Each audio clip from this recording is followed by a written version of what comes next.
Episode 111. Me and Him. Introducing Lee Pace and Chris Priest on the BTS Creative Academy podcast, UNCUT.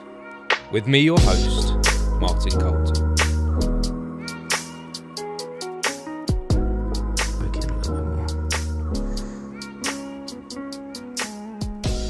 Mine's not telling you, this is about 3 foot the other side of Martin.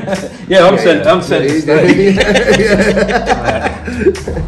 This is all about my ego. Why am I in every episode? There's a common denominator. There's a common theme here. Absolutely. It's all about me, really. I try and pretend it's about me. So welcome. Thank you to the podcast. This was going to be a group session tonight with 6 or 7 of us, but the others were a bit flaky. Won't name any names but you know who you are. But they know. They know. But we've got you two. You have. We've got the. Sorry about that. Yeah. We've got the bottom of the barrel. We'll see what happens. Just we'll keep see the what lights on. happens with this. So me and him and me, Lee and Chris. Yep. Yeah. I think Lee, you know how we start these. I do know how we start these. Podcast, You might, because I think you've seen it I did before. watch it, but I can't remember. There's a catchphrase, isn't it? No, it's not a catchphrase. It's just a little tradition, really. It's a way of Martin so he can put the sound with the vision at the same time. Right. It's good. Yeah. So we just go 1, 2, 3. There we go, and we clap and we're in, and that's the official start to the podcast. Love it. Cool. So how are you both? What have you both been up to? Oh yeah. Very well. Yeah. We actually haven't seen each other for a week and a half because we didn't have a gig the weekend. No. Which is a very rare occurrence. It was lovely. Yeah. Do you spend most weekends together? Do you? Sadly. Yeah. I mean, yes, we do. Yeah. Yeah. Pretty much for the rest of the year now. So Yes. you can't get away from me now. No. But yeah. You're fully booked in a professional sense. For this year. For this year. Fully booked this year. Now booking for next year. Yeah. Did take a booking for 2032 the other day. Yeah. That was 32. Yeah, making a lot of assumptions there. Take a moment to let that sink in. Yes. 2032. Well, what's happening in 2032? It's a lovely lady's 60th birthday party. Okay. So she's quite Did keen. you pay a deposit? No. That's what we need. We need a deposit on something. Didn't speak like to her that. about pricing either. No, there will be some there will be increases. some increases. Yeah. Yeah. So that was quite a... She even stated that if at that point we've decided to go into retirement, we have to come back out of retirement to play that gig. Nice. Yeah. Challenge accepted. Yeah, you've got to take it. Absolutely. So how did that come about then? What happened there? Did We've you played just- most of her life events and such, haven't we, for Yeah, her and friends and stuff like that. And they were at a gig of ours the other week and she mentioned it, that she wanted to book us for her 60th. And we thought, well, when's that? 2032 apparently. Yeah. Okay, so it's in the diary. Wasn't that long ago we played your 50th, was it? Well, yeah, I mean, it seems a little premature, but yeah, 2032. But no, they're friends of ours now.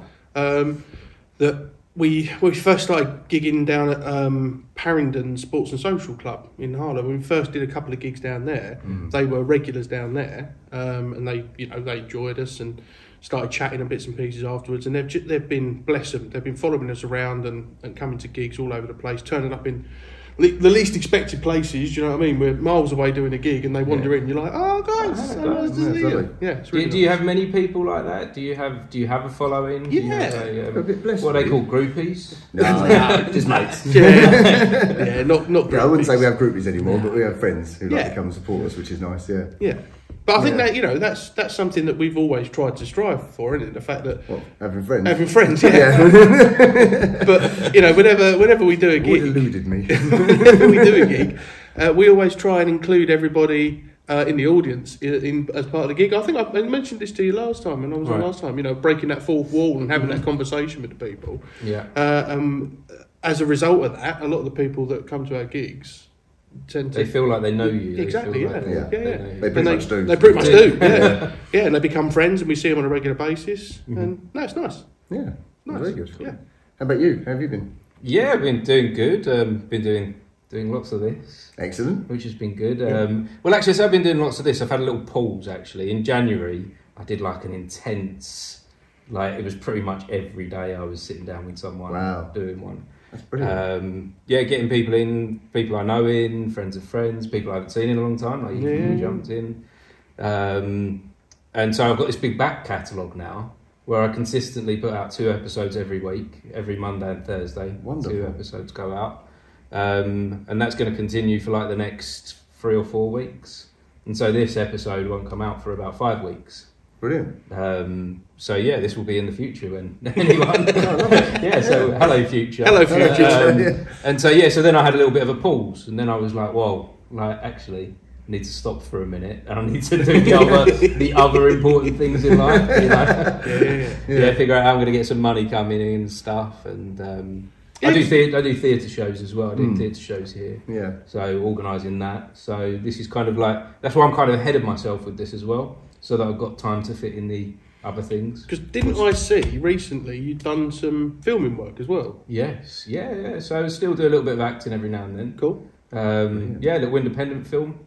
Excellent. Direct. In fact, what day are we on today? Are we on Monday? Monday, yeah. Yeah, Wednesday is the premiere of that. Okay. It's when I say the premiere, he's just hired a cinema to show off his. It's basically a director, and he's made a short film to send to festivals. Mm-hmm. Oh wow! And so he's paid for it all himself and put it all together himself. And yeah, there'll be a showing on Wednesday, and then it will go to festivals throughout the rest of this year. That sounds great. So we'll see if it's any good. Yes. That was really weird how that came about as well. Came out of nowhere. He All the good found stuff me. does, doesn't it? Yeah, he found me. Like this is. I've been doing acting for 20 years, and this never happens. He contacted me, and I was like, "This is weird. Like, this isn't how it works. Is this a scam? I'm not used to this. This is how it works. This isn't how we play this game. I'm supposed to beg, aren't I?" but no, you found me online, and yeah, and that was weird because that was a point where I was like, I think I'm done with acting.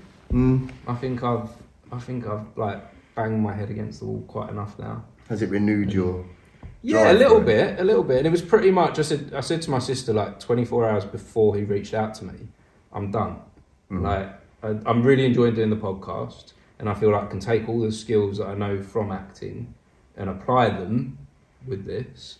But I'm just not interested anymore. I haven't done anything in a long time that has made me feel that like joy, that spark, and that passion, and no one wants to play with me. That's what it feels like when you go to audition after audition, and then it's like no.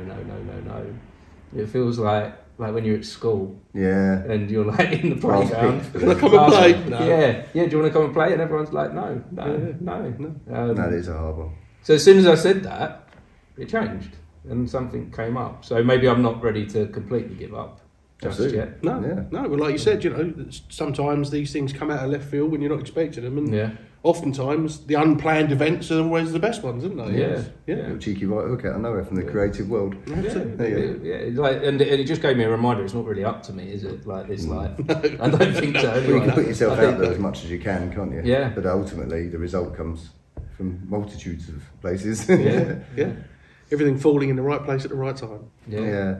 And you've seen all the things about actors, haven't you? When it's how to take the rejection. It's not a personal thing, or just not what that person's looking for. But it's very difficult not to take it personally. No, especially after 20 years of trying to. I always kind of had quite a level head with it. I always kind of had that attitude of it's not about me. Yeah. I've got family that do a lot of stuff behind the scenes. My brother's a film director. My sister used to work for the BBC, and I always understood it from the other side. Yeah. So I always went in with that attitude of they know what they're looking for. If I fit the bill, then great.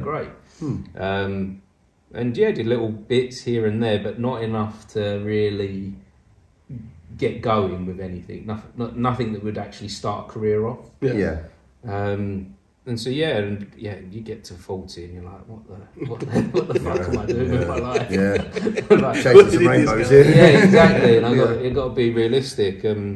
And then I discovered this, and this is, like I say, it's similar. There's some similarities. There's stuff of like the improvisation work that I used to be quite good with. Skills are transferable, aren't they? Skills transferable. And it's platinum. Be comfortable in front of a camera, which is comfortable in front of. I don't care. I don't care about that. Or being mic'd up and talking and. So here we are. We are doing this, and this is growing. And I mean, your numbers are good by all accounts.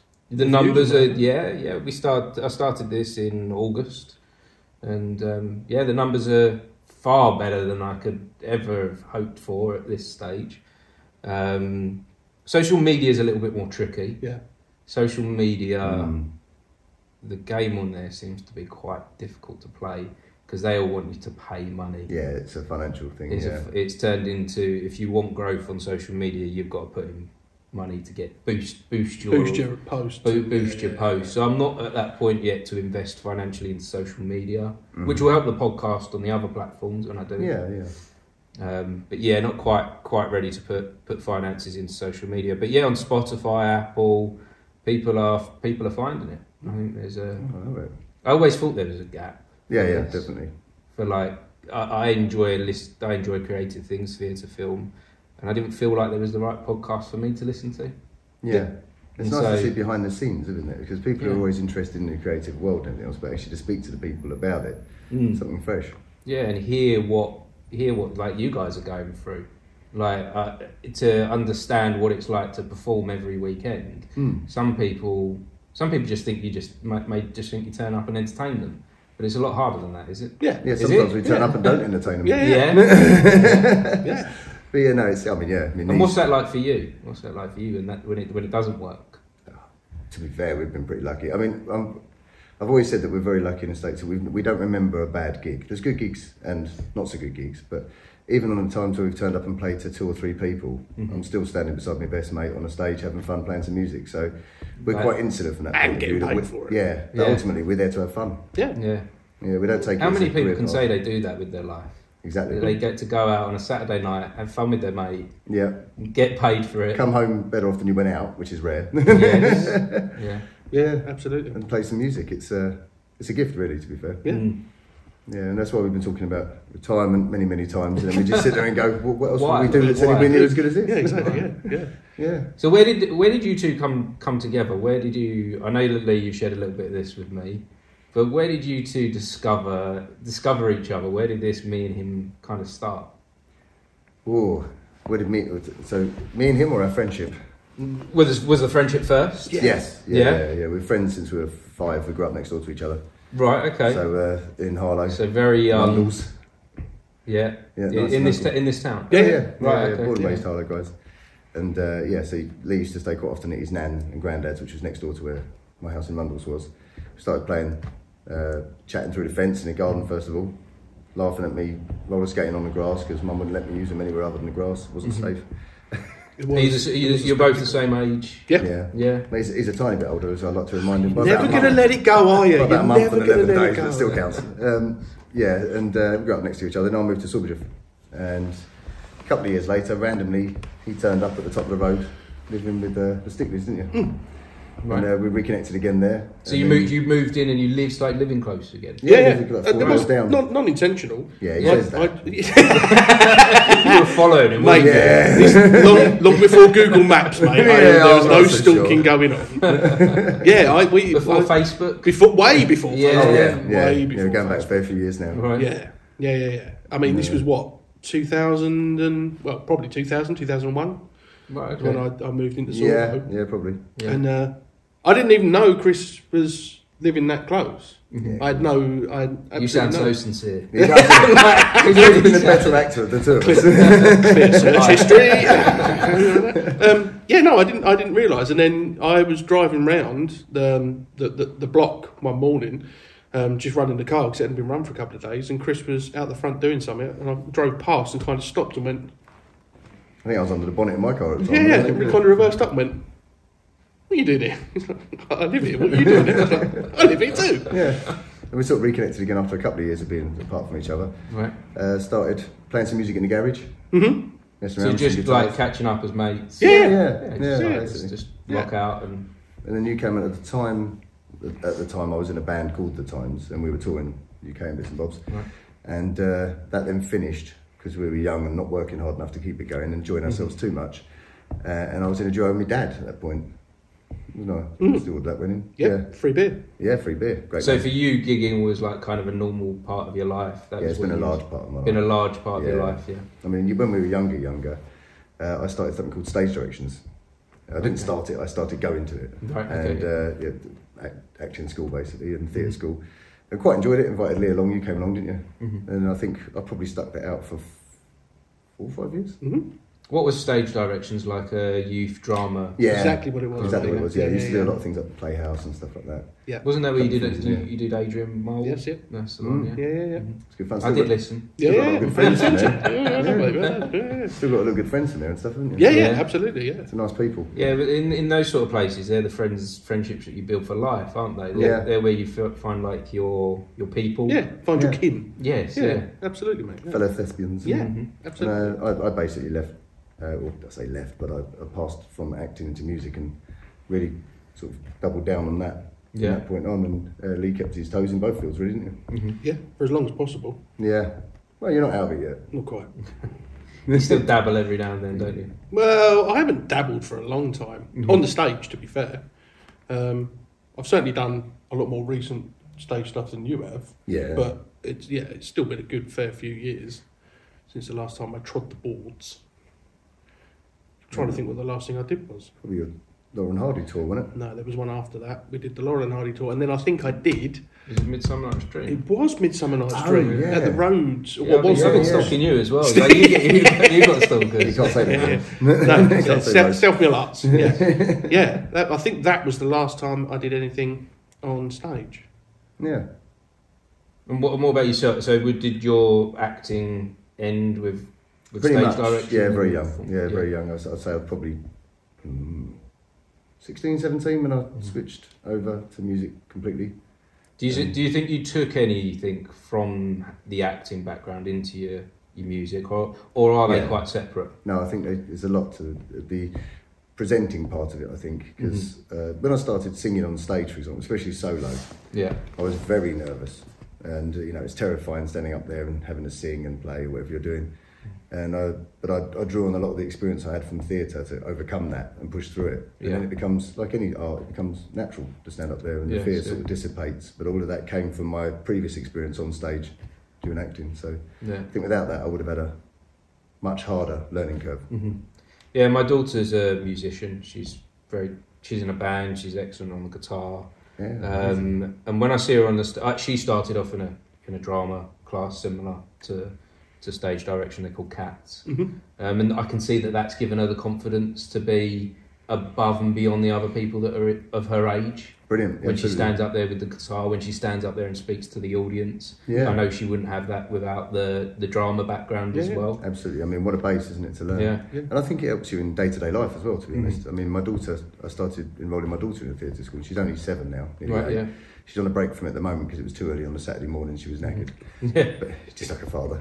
but she wants to get back into one now. Yeah, it's great for confidence. It's with kids. brilliant because it helps you interact with other people. You're more confident about yourself, therefore you can speak confidently to others. Yeah. And I think there's many walks of life where that helps you. Situations where you're going into, I don't know, a shop that you don't know or a venue you don't know, you'll have a confidence about you that you wouldn't maybe have otherwise. Yeah, I've seen it with so many people, and I've seen it with my son as well. He did a drama group. He's not interested now in acting or music. He does a little bit, but he's not interested in pursuing that any further. But I can see the confidence in him. Yeah. I can see that when he talks to other people, Yeah. and when the way that he's living his life. And when he was younger, he did a speech at my wedding when he was like 10 years old. Did he? Amazing. Yeah, and he wouldn't have done that without having that foundation of getting into a drama class. Yeah. And I think it's I mostly blame theatre school for Lee's speeches at both of my weddings. But actually, the second one you let me get away with. I did. The second one. Best man both times, and the second one I got away with lightly. First one not so much. But yeah, it was. I think that sort of side of things are hugely beneficial. So you two then came together. You found each other again in life. Yeah. The universe or whatever it is, some mystical force. Yeah. Said Or you two need to. Lee's Google search history. Yeah, wasn't it? Google said you two need to be hanging out. And where did you go? Like, oh, I know. Let's start going around pubs and clubs and. Well, it was my dad retired. So Right, Lee okay. came along. So with he his- was doing that. Yeah, me and my dad were in a duo at the time, and Lee and his wonderful wife Helen came along to our last gig.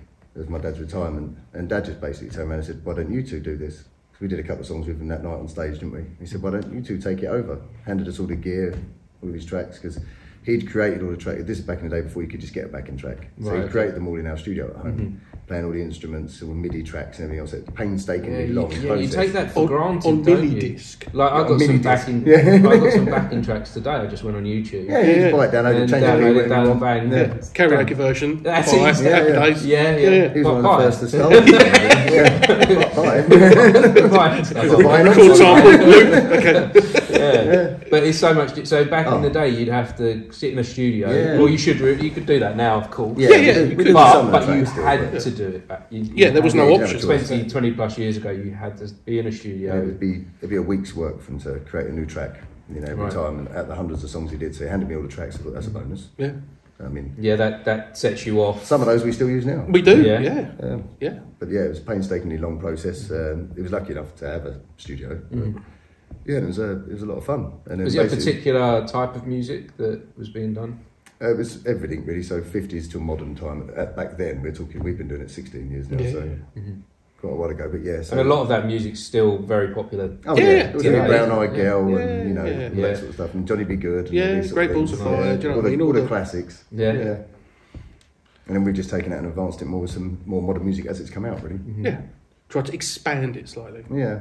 Yeah. And then I'm never quite sure why, but he always thought it was less intimidating for the audience, so they used to sit down and perform, Right, which is okay. quite an interesting take on it, really.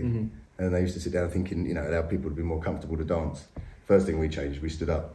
Now Why was that? Why did you feel that? Just because we dance around and move around a lot. Energy. Yeah. Energy. So we felt Did you sort of watch what your dad was doing and go, I like that, but Yeah. yeah. Basically, yeah. I mean, we switched from acoustic guitars to electric guitars.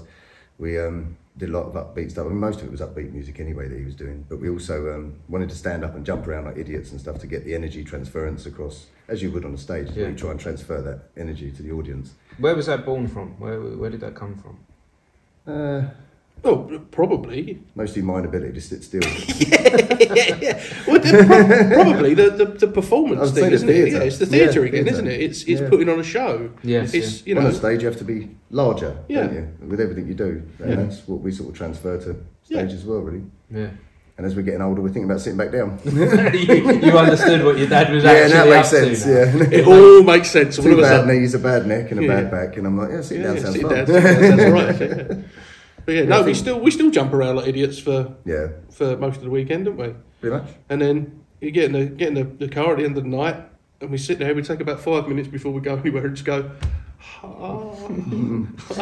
Every bit of me hurts. Why do I do this to You feel your myself? age after a long gig. Yeah. But no, it's still the best thing we do. Yeah. And I think you're right. It's born from the theatre, really. It's got to have something to do My with dad it, was in isn't it? theatre. My Exactly, dad was in theatre yeah, most of his life as well. And I was. think he put a lot of that into his performances, and I sort of picked up on that and took over from that as well. And where did the name come from? Was it quite instant, the name, me and him?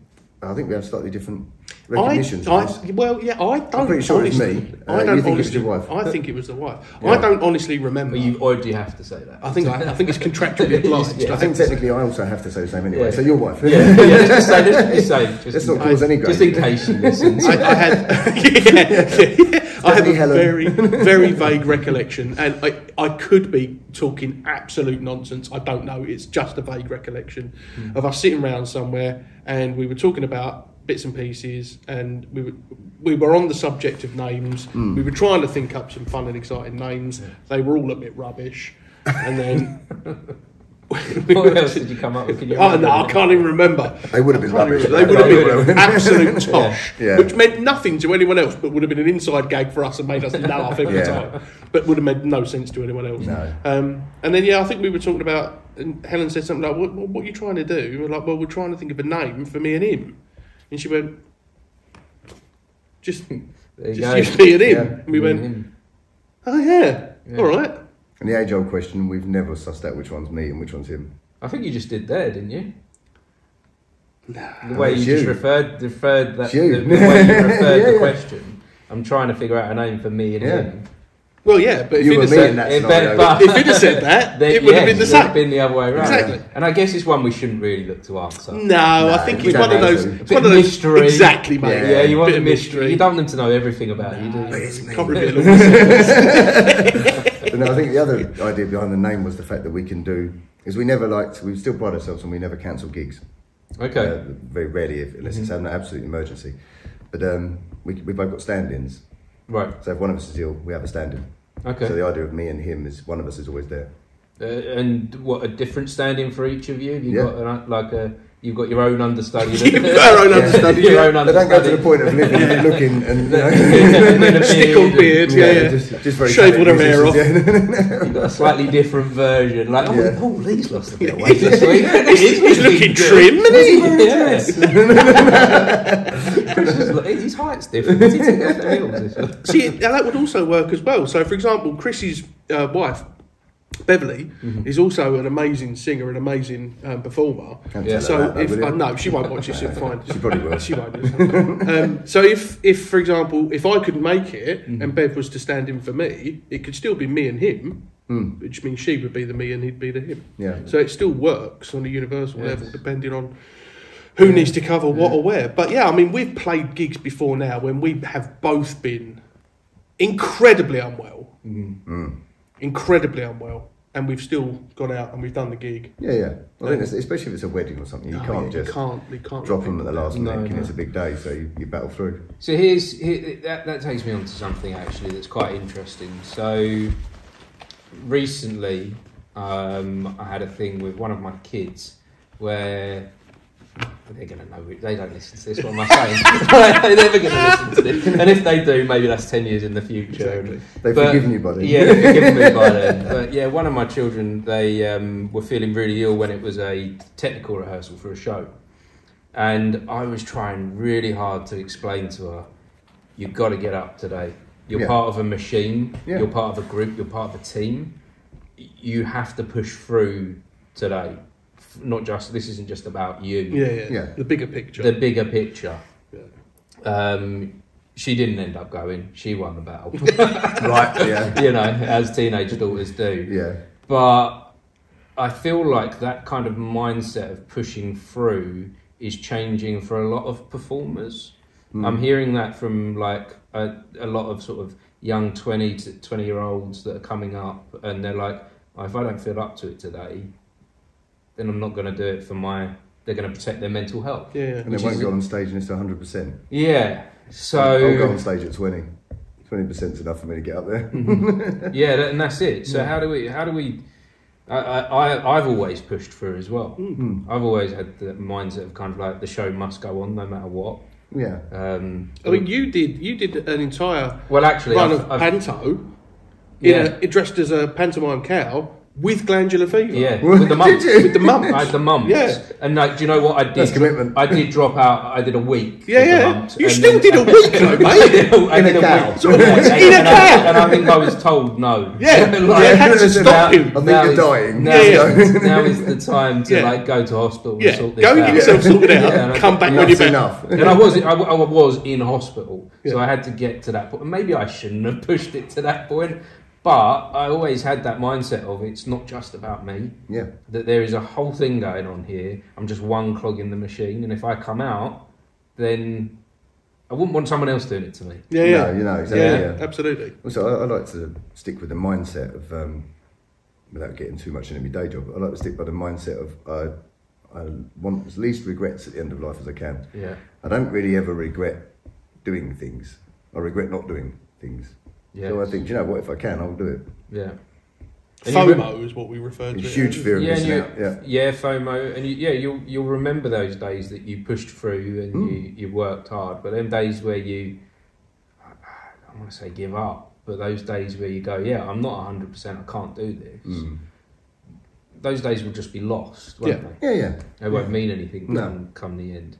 Whereas the days that you worked hard will be, that'll be like a well done moment for yourself. And that's quite important, isn't it? Yeah, Absolutely, yeah. Be able to say to yourself, wow, I Yeah. pushed through that. Yeah, we got through it. We did it. We achieved what we set out to achieve. Yeah. So how would you have you guys got kids? Yeah. You both got Yeah. Yeah, How we're would waiting you- for them to take over from us when they're old enough. How would you kind of inspire them or encourage them to push on? I mean, in that kind of situation? My daughter's 7 at the moment, she turns 8 soon. Right, and okay, She already so- has more drive and energy than I've ever had. Yeah. So Okay. I'm very lucky at the moment. But you know, things the change. teenage years, the hormones. There'll be different years. I'm not looking. Yeah. I won't lie, I'm really not looking forward to those years. They're different for everyone. Yeah. You know. But she's a very energetic go girl. So I think she's pretty driven at the minute. She's in every single club she can get her hands on. The one thing I do try to teach her and her mother as well. We're both very keen on the not giving up straight away thing, because she does like to try things, do them a few times, and then not do it. As all children do, because they get bored. Yeah. We're very much along the lines of, I won't make you do it, but you should give yourself a chance. Yeah, and there's that fear in the beginning as well, isn't there? Yeah. I remember my mum and dad used to always push me to do like clubs and things, and I'd be like, no, like I don't want to do it, but through fear of the unknown, what is it like at that place? I don't know anyone there. Well, fear is the most restrictive thing anyone has, isn't it? We're all governed by it in every decision we pretty much make in life, and I think if you can learn to control and push through that fear, not cure it, you can't cure fear, it's a very natural sort of emotion, but if you can push through it, you can achieve great things. Yeah, and there's a lot of like beauty on the other side of that, sort of coming out of the comfort zone, and that's like where all the best things are. I've sort of found. I mean, my daughter is very. She knows what she likes, and she sticks to what she knows. So we'll be perfect examples. You're choosing a film, so you're going through the films, and I'm like, oh, it's a film from my childhood, and I'm like, oh, I used to really enjoy this film. Have you ever seen this? She's like, no, I've never seen it. I was like, oh, you should really watch it. I think you'd enjoy it. No, I don't really want to watch it. Okay. Well, what about this film? You've never seen this film. Should we watch this film? She's like, no, I don't think I like it.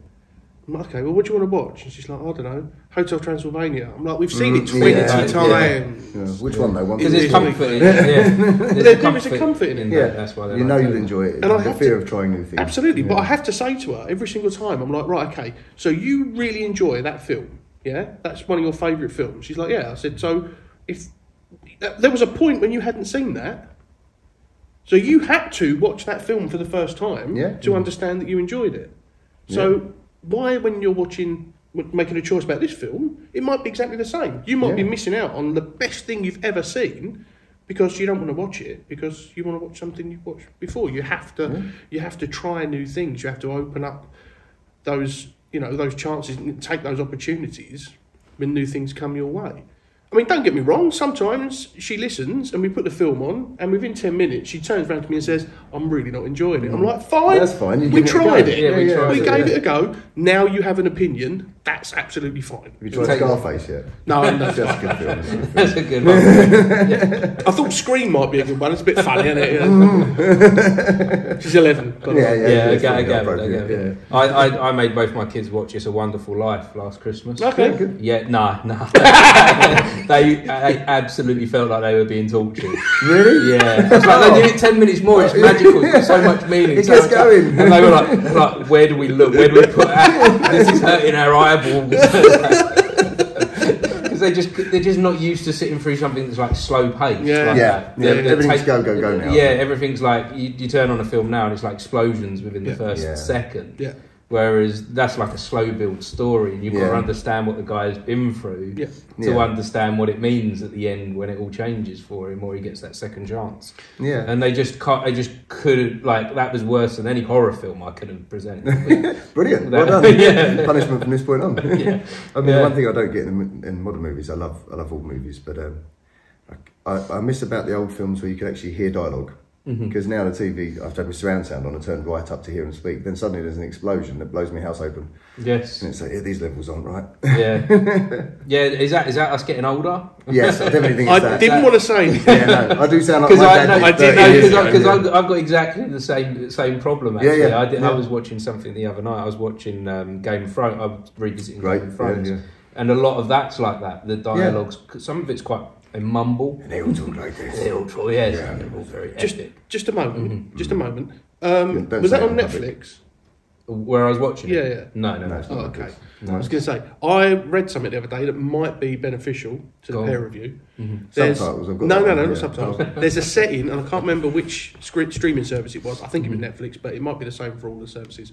There's a setting in the settings of the app on the telly to do with the sound, where you have to change it from one thing to another thing. So from dynamic to vocal. I can't remember which way one. Yeah, it's something like that, which drops the background and brings the vocals up. And the reason I know that is because my mother and father-in-law have exactly the same issue. because they can't hear anything, let alone distinguishing between noises and vocals on a TV show. And they did the same thing, and they said it was better after that. So I'm just putting it out there, fellas. There could be a game changer. Well, I know for definite there's one with the picture, with the frame rate. So Netflix delivers all their programs at exactly the same, like 30 frames per second. Really? They just deliver you everything at that.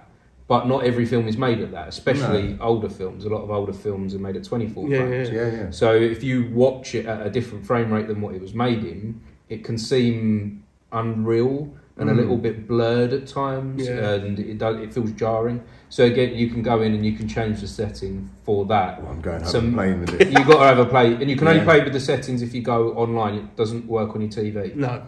So you have to go into the online version of Netflix or Amazon or whatever, off of your laptop, or on your laptop, and then it all the other devices you've got it on, which should stream better as well. But they wanted for their streaming, for their streaming purposes, they just want to bland wash everything. And, of course. And then there's the AI setting on your TV, which you have to turn off the AI setting. I'm not even sure I've got an AI setting on my TV. Most like 3 or 4 years probably have got some kind of AI setting, and again that will change the way that it was originally recorded. Okay. To what it thinks is best. To what it thinks is best, and often that's not best. No. And a lot of filmmakers hate that, especially filmmakers before digital came out. Particularly hate that. All the work they're putting in, and they're doing it for a reason. They choose the frame rate for a reason. Because it works for that film. Yeah. So then you lose it through streaming. So time to look at the settings, boys. The AI is taking us already, isn't it? Yeah, it is. Yeah. Check your settings, folks. Check your settings. They can't take creativity though. So no. Bring on the battle. No, although you say that, they could do pictures now. I do have an argument against that. Go on. A lot of it seems to me that she lived her life like a candle in the wind. No, it seems to me that a lot of modern films now that are coming out, there's no real. There are some exceptions. There's no real new ideas. There's a lot of reboots. There's a lot of remakes. Yeah. There's a lot of films being redone in a slightly different version, or there's offshoots of films being done, but they're not necessarily original ideas. And there's not as many films now coming out that are original ideas that we've not seen before, compared to remakes and reboots. Maybe that's just me, I don't know. Well, you're right, but I would say that's not because of the ideas aren't there. I think there's still creative people, and I think people have still got original ideas. I'd say it's down to the studios that are making the film. Yeah, when a film is put out, they want a sure thing. Yeah, they want a financial return on the money that they put. It costs a lot of money to make a movie. Yeah, of course. And so they want to know that they're going to make a certain amount, and they've been able to create a formula that kind of at the moment has been working for them. It's like a machine. Like we'll give you Captain America, and we'll mix in the Hulk, and we'll mix in Iron Man, and we'll give you a little bit more and a little bit more, and then a little bit less, and we'll keep it all in a franchise. Yeah. And we'll bring it out at set times of the year because we know you're going to go to the cinema at those set times. And it's just a machine that just churns them out. Yeah. So it's almost like there's no room for the new ideas rather than they're not there. That's a good point. It's a good point. Because I think the creativity is like, it's within all of us. Yeah. To be creative if we've got the opportunity to. So maybe just the opportunity's not being given. Yeah. Because of money. Yeah. No, that makes sense. Yeah. Yeah, it's always the answer, isn't it? So how do we stop that? How do we push forward with it? Make our own movies. Yeah, I've got a couple. Oh no, we can't use them. And what about with music as well? Like you guys, you do a lot of covers because that's what's requested. We do because that's what pays. That's what pays, and that's what people want you at their wedding for. They don't want to hear your stuff. No. But do you get the opportunity to play your own stuff? I wish I still wrote, to be honest. I mean, I've started to pick it up again recently, a little bit here and there, but I'm quite busy. I make the excuses. I don't have enough time. But I used to write a lot, obviously. I do run an open mic night. In Strawbridge every other Sunday, so there's opportunity there to play my own songs again. But I tend not to anymore, and I think I should probably put more of an effort back into my creative side from there. What stops you? Just time, I think, now these days. It's a bit limited, but ultimately I think I've just been too distracted to get back into it. And I think once I start, I know I'll get in. So, yeah, I'm still doing some studying. I'm still working full time, gigging at weekends, parenting, that sort of stuff. So I think when I can set aside enough time, I'd like to get right back into it. What about you, Lou? Do you get to? I'm not a writer, mate. No. I've tried. I'm not a writer. I can come up with a riff or a hook, something very simple on a guitar, but I can't write a song. I've tried. You wrote a song for my best man speech. I did write a song for your best man speech, but that's not the sort of thing that you could probably release. Oh, I don't know. There's a lot of space for comedy music. Yeah, that's true. It's true. But yeah, no, I'm not a songwriter. I don't have the cumulative capacity in my brain to transfer things onto paper. And it's not even like there's all these great ideas for songs and I just can't get them out on the page. It's just not. I just don't have. Not the way you I just don't. No, I just don't. The way my brain works, I just don't generate song lyrics. It just doesn't click.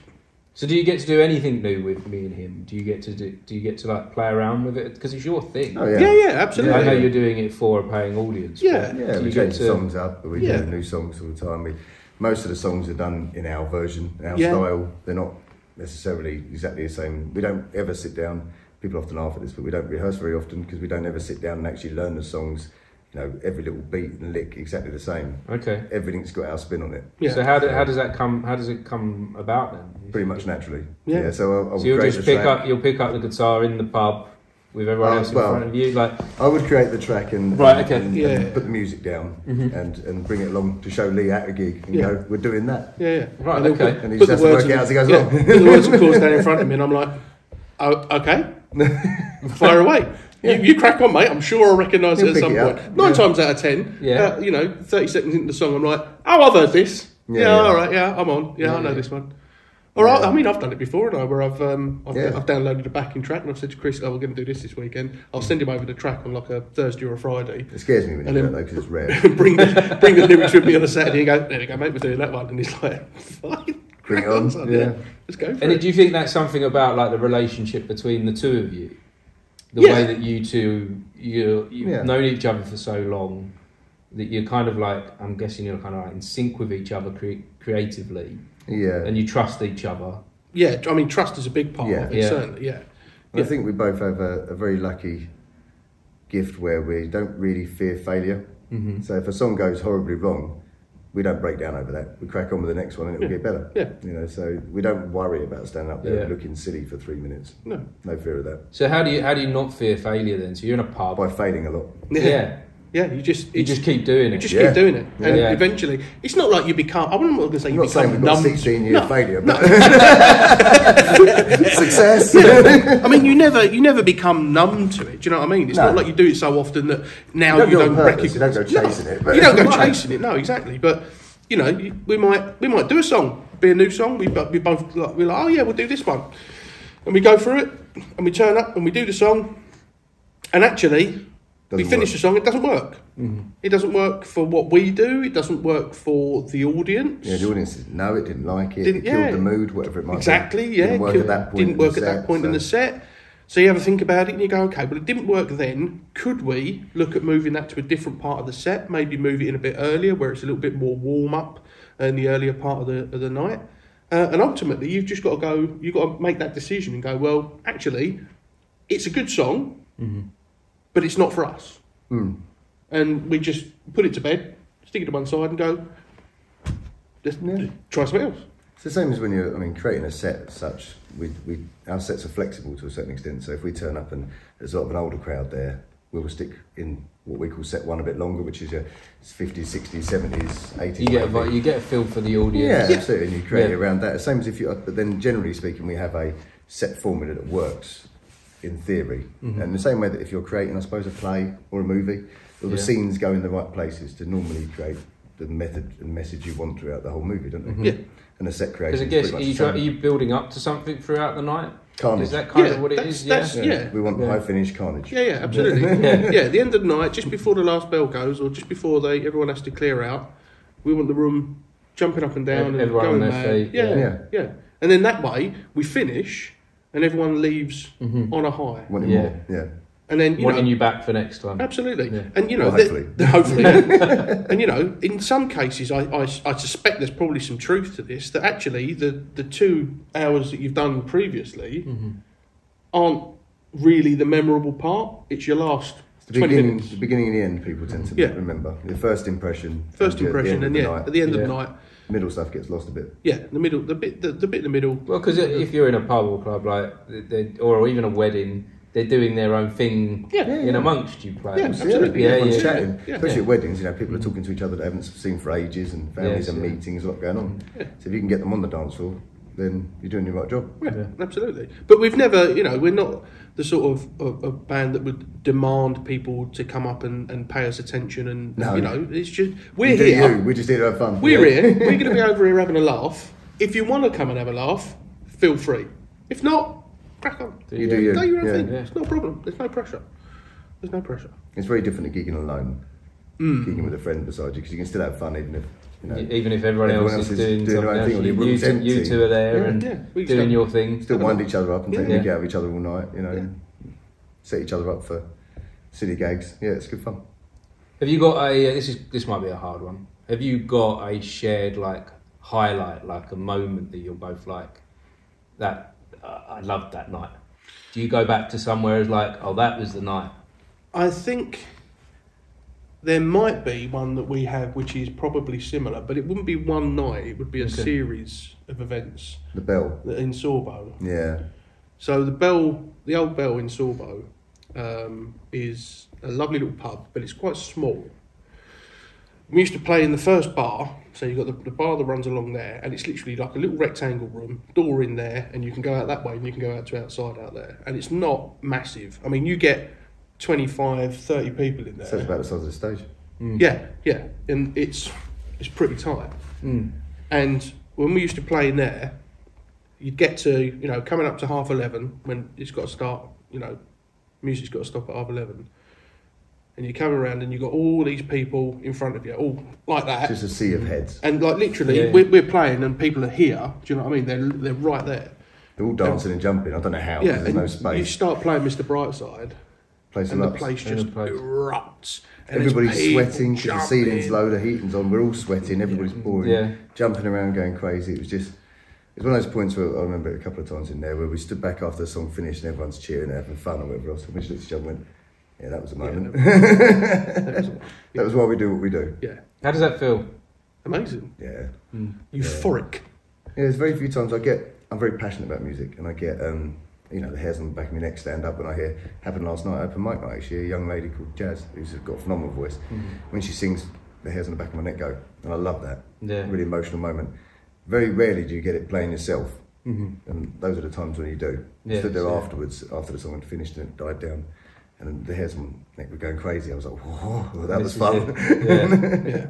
Yeah, I was in that. Yeah, those were definitely memorable nights in there. Yeah, sweaty. Nights. Yeah, sweaty, very sweaty. Definitely. But that was, you know, it's a combination of so many things. You know, it's the venue, the people, the song choices. Do you know what I mean? It's almost like you couldn't force those. No, you can't. No, you couldn't create it if you tried. Do you know what I mean? It happens naturally and organically. Yeah. And it doesn't matter how much effort it makes a difference how much effort we put in, how much we try, of course, and all that stuff. But it's the people that really make it. You know, the right audience makes it anywhere great. Yeah. And that's what it really comes down to, the right people out and about doing the right things and just enjoying life. Yeah, definitely. What about the other end of the spectrum then? Well, when it's empty. Any feeling like this? Have you ever been at a point where you're like, this isn't working? Or oh yeah, you have been there. We've had a few times, haven't we? Where we sit there and everybody stays seated the whole night, and that might be fine. Yeah, they're chatting away. There's no feedback, you know, between songs. Not that we ask for it. Between songs, there's no clapping or anything like that. Sometimes, and you think, you get towards the end of the night, and you think, oh, we've really put everything into this, and it's just not worked. It's not. They're not feeling it. Yeah. And then you get a sea of, you know, praise afterwards from people one by one, and you think, really? Oh, okay. So you can't always read it right. No, you can't. No, and that, you know, that's happened on several occasions. And what we try and do is, because we'd always try and play something for everybody, so that everybody has an opportunity to have, you know, their moment. They can come up and have a dance or except sing death metal. I still haven't got it right yet. And you know, like Chris is saying, sometimes you'll play a gig, and Again, talking about weddings, it's happened, I would say, more times at a wedding than it has at other places. But we're going through the first set, and the first set, like we said, is quite varied. So there's a bit from everywhere, because you can, like you said, you can use it as a bit of a tester to try and see what the crowd are interested in. Your litmus paper, what hits. Yeah, what hits, what lands, and what doesn't.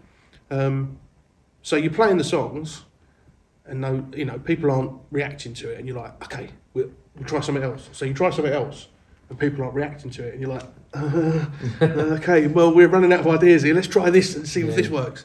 And you're scratching your brains trying to go, what are we doing wrong that isn't getting this across to the audience? Why aren't they enjoying themselves? What are we doing that's affecting that? And 9 times out of 10, it's nothing we're doing. It's just the environment. Yeah. It's just the environment. These people, they're maybe not a dancey crowd. They're not people they're not exhibitionists. So they don't want to get up and dance. No. They're, like Chris said, at a wedding, you often find it's family members that haven't seen each other for years and years and years, and all of a sudden, all they want to do is sit down and catch up. Fine, I completely understand. Do you know what I mean? Yeah. I would, if that was the situation. Well, the really common one, when it's a nice sunny day, and you're playing inside, and everybody's outside in the sunshine having a drink, where I would be, in their position. Exactly. Yeah. Fair enough. You swap it round. You can't blame them. You'd be out there, Yeah, I'd be out there all day long. 100%. Yeah, so you have to take, even there's all the feelings and emotions that we get, but we also have to be quite logical with it all. Yeah, I'd say so. Yeah. Yeah, you got to have a level head about it. Yeah. And you otherwise, you could have them days and then go, I'm not doing this anymore. Yeah, of course. Yeah. There is that. There's always that fear. Do you know what I mean? But I think if that was the case for us, I can't speak on your behalf, but if that was the case for us, we wouldn't still be doing it 16 years on. No. Do you know what I mean? It's because the good days significantly outweigh those days that are a little bit tougher. Yeah. And like Chris said, we would never say that we've had a bad gig. Do you know what I mean? I don't think we've ever had a bad gig. I've not cried yet. No, we've had those gigs where the audience hasn't been interacting, and we've been panicking a little bit, thinking, is it the sound? Is it too loud? Is it not loud enough? Are we playing the right songs? Is the balance correct? Yeah. So we go out and we're checking the sound, and we're like, well, no, it sounds all right. But like I said, that's not. You can't let that get to you, because if you let that get to you, like you said, eventually you'll get to the point where you're like, well, I don't really want to do this anymore, because I don't want to have that feeling over and over again. But you just have to dust yourself off and go, okay, fair enough, that didn't work. So next time we'll try this and see if that works. Also, all you can do is your best, isn't it? So you try with your knowledge and your power to do the best you can to provide a show. There's so many other factors involved in how that goes that you can't control them all. So if it doesn't work out that night, it doesn't work out. Yeah. We did what we do, but we're very. I would say one of our strengths is we're quite consistent with the way we gig and the way we do things. So generally speaking, we don't change drastically on performance level, I wouldn't say. No, because we've been doing it too long. Yeah. So you got some positives of setting your ways in. Yeah. Oh yeah. And, yeah. Not always positive, I suppose. Yeah. No, but you know what works for you. Yeah. Yeah, for us. Yeah. Absolutely. Yeah. And the rest is onto the situation. You said about some of the things you're questioning everything, what's working and what's not. I went to a wedding recently actually where my sister-in-law, she actually complained to the musicians and said, look guys, there's a reason no one's dancing is because it's actually far too loud. Absolutely. It's actually right now we can't talk to each other, and it's actually putting the mood of the day down. Do you think you could just turn it down just a little bit, and it might that might encourage people to get up and dance? It's very common, and they weren't happy. They were not. They were very. Bands like the Turn to 11. Yeah, they were quite offended by it, and I think they actually turned the volume up. I think that also shows a lack of understanding from the musician's point of view. I mean, I don't think they were used to doing weddings. I don't think that was their thing. I mean, the first thing you've got to understand that a band is always going to be louder. You've got to play. You've got a drummer to start with, so you're playing to his volume. Everybody wants to hear themselves, so monitoring's often a factor with a band. So you have to amps are turning up because they can't hear themselves, and the singer can't hear themselves. So everything gets. Yeah. So it's quite often above what we do. We have a lot of wattage power, so we can go as loud as a band, but we don't.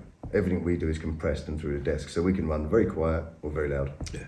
Which gives us a bit of an advantage in that sort of situation. But bands have a lot of battle with volume, and they are naturally louder. Yeah. So it's quite often people underestimate the volume of a band. Yeah, of course, yeah. That's why we don't get many bands in this space Yeah. Because it's a bit quite too small much. for a band. It's quite small. It's an old building, so the sound just disappears. We're in a residential area, so it doesn't kind of like. They love it, do they? No. It carries the bass and the drums. But Absolutely. yeah, a band's supposed to be loud, but it shouldn't be ear splitting. It shouldn't be uncomfortable at a wedding, for example, because you do have to consider the audience. Of course you do. Yeah, of course you do. Absolutely, yeah. And it's one of the questions we always ask at the beginning of every gig, isn't it? It's too loud or it's too quiet. Let us know. Yeah, and that's quite interesting. Like when you're doing something. This is recently. I had someone on here that's a theatre director, and he was saying to me, he never theatre. He never considers the audience at all.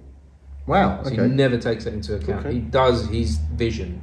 Yeah. He does his thing. And I guess as musicians, you would probably want to do your thing as well, wouldn't you? We'd love to, yeah. But in our job, Yeah. as we look at it as performers, it's the other way around. We mostly consider the audience, don't we? There's a lot of songs we wouldn't choose to play that we do, that people like, and all the songs we would choose to play, they probably wouldn't. So You probably wouldn't get hired, would you? If you if we just did what we wanted to. Yeah, absolutely. Yeah. And if you were going to do that, maybe you don't need an audience. Maybe you could just do it at home. Just do it in your garage. I mean, we love, like I say, we're very passionate about music, but actually performing is what we really love. And to perform, you want that energy feedback from the audience, which requires them enjoying themselves. Yeah, cool. You have to bring them in. It has to be for them. Yeah. You know, there are a number of songs that we do that, you know, I don't particularly enjoy the songs, but I don't hate them. Do you know what I mean? I'll play them. I wouldn't listen to them. No, I wouldn't play them. Yeah, I mean, you know, there's quite a few that I wouldn't choose to listen to. On, you know, on my Spotify. Now, what is your? Do it. Do it. This is the moment. There's one he won't let me do. Go on. Sweet Caroline. Everybody asks for it all the time. And it's been quite popular. Oh, it's massively popular. Yeah. Everybody wants to hear incredibly it. popular. It's a real crowd pleaser because it gets everyone together. And It is an epitome of what me and him should do. yes. He will not do it. Why would you act, so what about your audience though? Yeah, exactly. He's got a pretty good argument for it, to be fair. Go on. Neil Diamond makes my teeth itch. I cannot stand the man. He's never done me wrong. Don't get me wrong. I've never met him. I'm sure he's lovely. I can't stand him. His voice is the nails on the blackboard thing for me. Right. Do you know, like when you're putting cotton wool apart? And so when you're playing, you can hear it. You can hear the original. It just makes me cringe. I don't know what it is. If I put it on, he leaves the pub. Particularly that song, but even you know his back catalogue. I can hear it a mile away. I'll be sitting in a pub. Everything he's ever done. Yeah. Like the Wild Rose in the background. I'm like, no, I'm out. I can't. I've got to go and find somewhere else to go. I just cannot stand Neil Diamond. If it's any consolation, I don't think he likes you either. No, he probably don't. To be fair, mate, probably on his he list. probably don't. Yeah. I've never got a Christmas card from him, No. you know. But yeah, no, I fully understand that I should be doing it for my audience, and I am there as an entertainer to entertain people. And Sweet Caroline, But you have your limits. There is a limit. He does have limits, And that is my limit. Yeah. I mean, you give me anything else to do. I mean, we do timber. Yeah. Like how many other two middle-aged blokes in a pub doing timber, which is what I face. What a face. Bulldog and Bulldog? Kesha. Yeah. Tim, I don't know what you're actually referring to. Yeah, It's a modern rap song. It's a modern rap song. Right. Okay. Yeah. So it's my age. Yeah. Absolutely. Right, Yeah. The fact that you don't know it supports my argument. If I'm honest with you, mate. You know, that's so left field. Yeah. But we do it every time because it's a laugh. It's a great. Ant and Deck. Duet and Deck. Yeah. Duet and Deck. Let's get ready to rumble. Yeah, get rid of Rumble. Love a bit of that. Yeah. You know what I mean? I'll do Baywatch them. theme tune. Baywatch theme tune. Yeah, we'll do that. There's a generation our age group that would love that. Yeah, absolutely. We don't do them every gig. No, it doesn't work every gig. No. It's not one of the stable ones. It's a pick and chooser when when you're in a room with people that are all about your age. You go, I think you're going to like this one. Bonkers. Yeah. Dizzy Rascal. It's a pretty random collection of songs in there. So you know, there's like you said, a random collection of songs, and I have no issue playing them. No, great. Like I said, I wouldn't necessarily put them on my Spotify, but you know, I would I'm quite happy to play them and mess around and jump about and sing them. But yeah, there is a line, mate. Yeah. And apparently it's Neil Diamond. Neil Diamond is the line that you will. We get the fine mine. So far, I will do anything. Yeah. Yeah. Nice. Yeah. And that takes me on to something actually. Earlier on, when I messaged you, I said, "Oh, would you fancy bringing your guitars along tonight?" And you said, "Well, actually, we can't."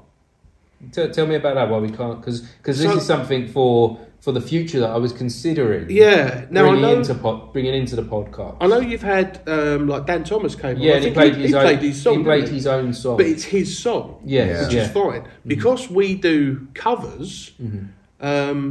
To actually then for you to put that on Spotify and put it out in the big wide world, there's a copyright that you have to think about. Really? That. Yeah. So it would get muted. Because I know, like, if I put a track on, like, if I literally steal a track and put it on there, it won't go up. No, it won't. Exactly. Exactly. I mean, but even if you two were playing it, the system would recognise it. Well, it kind of depends how accurately we're playing. Of course, yeah. If we make a right hash of it, it'll probably be all right. I mean, or if someone because people flag it, don't they? Exactly. Like that. So someone flags it, and then it'll. Now, the only reason I kind of know that is because when we were obviously talking about doing our podcast, and I was like, I wanted to do an intros game where you play like the first couple of seconds of an intro, and somebody has to guess what the song is from the first couple of seconds of the intro. Nice. And I was going to put a whole thing together, and then I was going to get you to do the same for me, and then we could do that, And I started looking into it, and apparently, if you play enough of a song to be recognisable, then there's a copyright, and you can. Yeah, there's not a time like you're given 3 seconds or 30 that's seconds. what I thought. I was like, as long as it's under like 5 seconds or something, you'd probably be all right. But no, the general rule is. Because I thought there was a thing on TV programs could use any music under a certain amount. I think they have to pay for it after a certain amount, right? And that I think that even now has changed, right? Okay. And I think copyright laws in general have changed, and I think that's all you to can do. get permission from the artist, can't you? Absolutely, yeah. If you get permission from the artist, and actually, I've got that. I've had a rapper on here recently, and he gave me permission to put his music video on the end of the on the end of the thing. But YouTube has flagged it and blocked it automatically, and I have to do an appeal. So you have to appeal. And you'd have to prove that he's given. And I have to prove he's got given permission. So I'm going like backwards and forwards with him, and he's ticked the right box, and it's still not working. Because YouTube's algorithm has just said like no. Yeah. Very protective over it now. Yeah. Whereas live gigging is slightly different. Yes. The venue have their own the license. artist, but now the venues have all the royalties covered. But is it still PRS? Is that what they call it? Is it still PRS? Yeah. So as long as the venue has their PRS license, then you can play covers in there to the people in the pub. But it's putting it out on the internet. But it's broadcasting it. In the old days, it was a nightmare. The artists you used to have to list and send in every single song by every artist you were going to do. Really? Yeah, and pay individually something. But now they've done it. They've done like a blanket because otherwise people weren't doing it. Were they? No, exactly. Because I'm not doing that. Yeah. Artists were losing out on their money, which I completely understand. Separate reason I couldn't have brought my acoustic guitar tonight. That was covered in blood at the moment. Explain. Nothing there. Hold on. It was a particularly wild open mic night last night. Oh, right, okay, fair enough. But the last artist turned up, he didn't have his own guitar. So I said, yeah, borrow mine, mate. No right. problem. And I've got to be a bit careful here because it's the guitar my wife bought me for my birthday. Right. It's a very nice guitar and it's now currently covered in blood. But basically he caught his cuticles as he was playing with his fingers on the guitar and then did 3 more songs, and I didn't realise to the end that blood was everywhere. Might want to get that cleaned up, mate. Tomorrow morning I've got it scheduled in, I'm going to restring it and clean it up. But yeah. So when we hear someone's been horrifically murdered by guitar... yeah, I've now just admitted that on the Hang on a minute! We discussed that. 6 streamlines down his... Very strange. Beaten to death with a Martin. Yeah, that's a good one. So First time that's happened to me. So I can't add music into the podcast then? You can, as long as it's royalty free. Yeah, as long as it's royalty free, I can add people's own tracks. As long as you get permission, you can add people's own tracks. No covers can be done. No. Yeah, because I've got a vision with this of where this is going. Yeah, of course, absolutely. This is going like late night talk show route kind of thing. Absolutely. And I was like, I'll bring some. I wanted to start bringing some entertainment elements in, like you do with a late night talk brilliant. show. But it can only be original. Well, unless something changes, unless something. Yeah, of course. The easiest way. Because I'm not going to be late night talk show tomorrow. We need to do like 5 years back. You never know, mate. You never know. Yes. Well, I'm sure there is a way. Seeking permission. I guess. Yeah, it would be seeking permission. So, Yeah. or unless there's some kind of similar to a PRS license that you could apply for as a broadcaster, broadcasting license, potentially. I don't know the ins and outs. It'd be worthwhile looking into. But yeah, currently, as far as I'm aware, it's a no-no. Right. Because you can perform it and you can record it, but it's putting it online. Can't broadcast is the moment.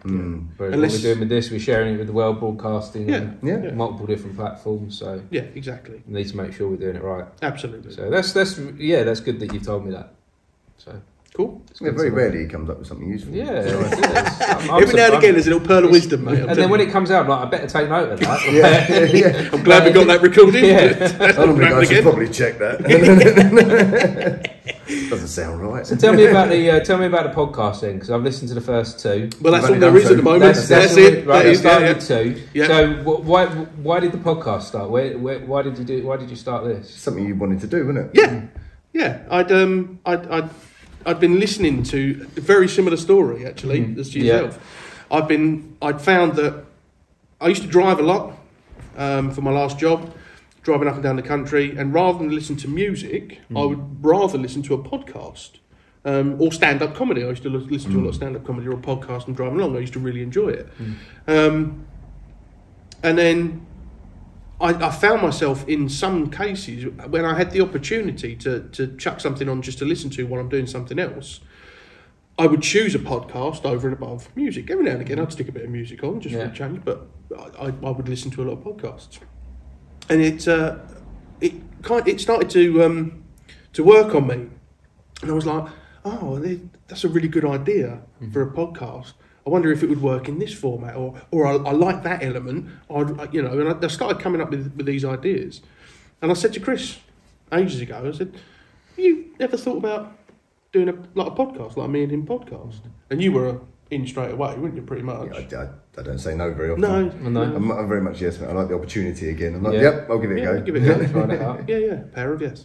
Yes. Give that a go. Yeah, as you covered before. The power of yes. The power of yes. So yeah, we again, typical me and him style.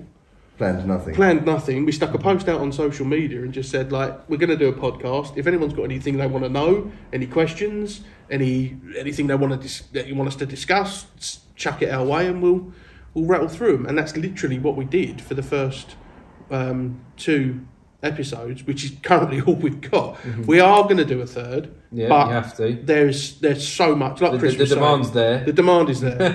There's so much. We've got so much going on at the moment. Obviously, we were saying earlier on how busy me and him are. So weekends are kind of out. We both work during the week as well. Chris works quite late hours, so by the time I'm finished work, he's still working for a couple of hours, maybe 2-3 hours, so there's not really time in the evening to get together to do it. Chris is also in the process of potentially moving, which is it's a big thing. Previously, we've been recording. So Chris's it's fitting living room. these things in when we have these ideas and we have these things we want to do. Yeah, we got to make it like fit with the rest of life somehow. Yeah, absolutely. And the third episode will happen. It will soon, hopefully. And soon. We just need to. Are we going to come up with any ideas for it, or are we just going to? No, I like the format of what you guys go with it. The format of just you two just working out where the conversation's going to take you, and you've got a few little ideas, haven't you, that you get from your audience. We're going to have a guest, I think, next time. Yeah, we were talking about maybe get some guests. One of my main concerns was that when Lee first came to me about it, I said, that's great, and I really enjoy our banter, but we've got a lot of in-jokes. Yeah. I wasn't sure they were going to... we've got to stay away from those because they don't transfer, do they, to an audience who don't know what we're talking about. I feel when I've experienced those on this, that it resonates and shows you as being authentic. Oh, good, okay. It shows you as being human, and even if people don't necessarily laugh, people still like it. Yeah. Well, that's good. I feel like it shows the real... I think with podcasts, people want to see the real you. Yeah, they don't want a performance. That's not why they've tuned in. If they did, they'd listen to a radio play. Yeah, they want to hear what you guys have got to say, and you're doing that in a fun way. And I feel like I was eavesdropping on 2 mates just having a bit of banter, stupid conversations, and that was quite nice. And I think that's quite nice for people that. Sometimes some of us get a bit lonely, especially like you say when you're driving. Got a long drive, that can be incredibly lonely, can't it? So to listen to 2 mates Have a couple of mates in your ear on the way there. Have them on there. Yeah, that's nice. I've got someone else that's been on this. Her name is Louise, and she does a radio show every Monday, a community radio show. And I've started tuning into that because she's so authentic. Yeah. That when she talks, it's like you've got your mate in the car with you. Yeah, I like that. Yeah. And it's like, she stumbles, she stutters, and things go wrong.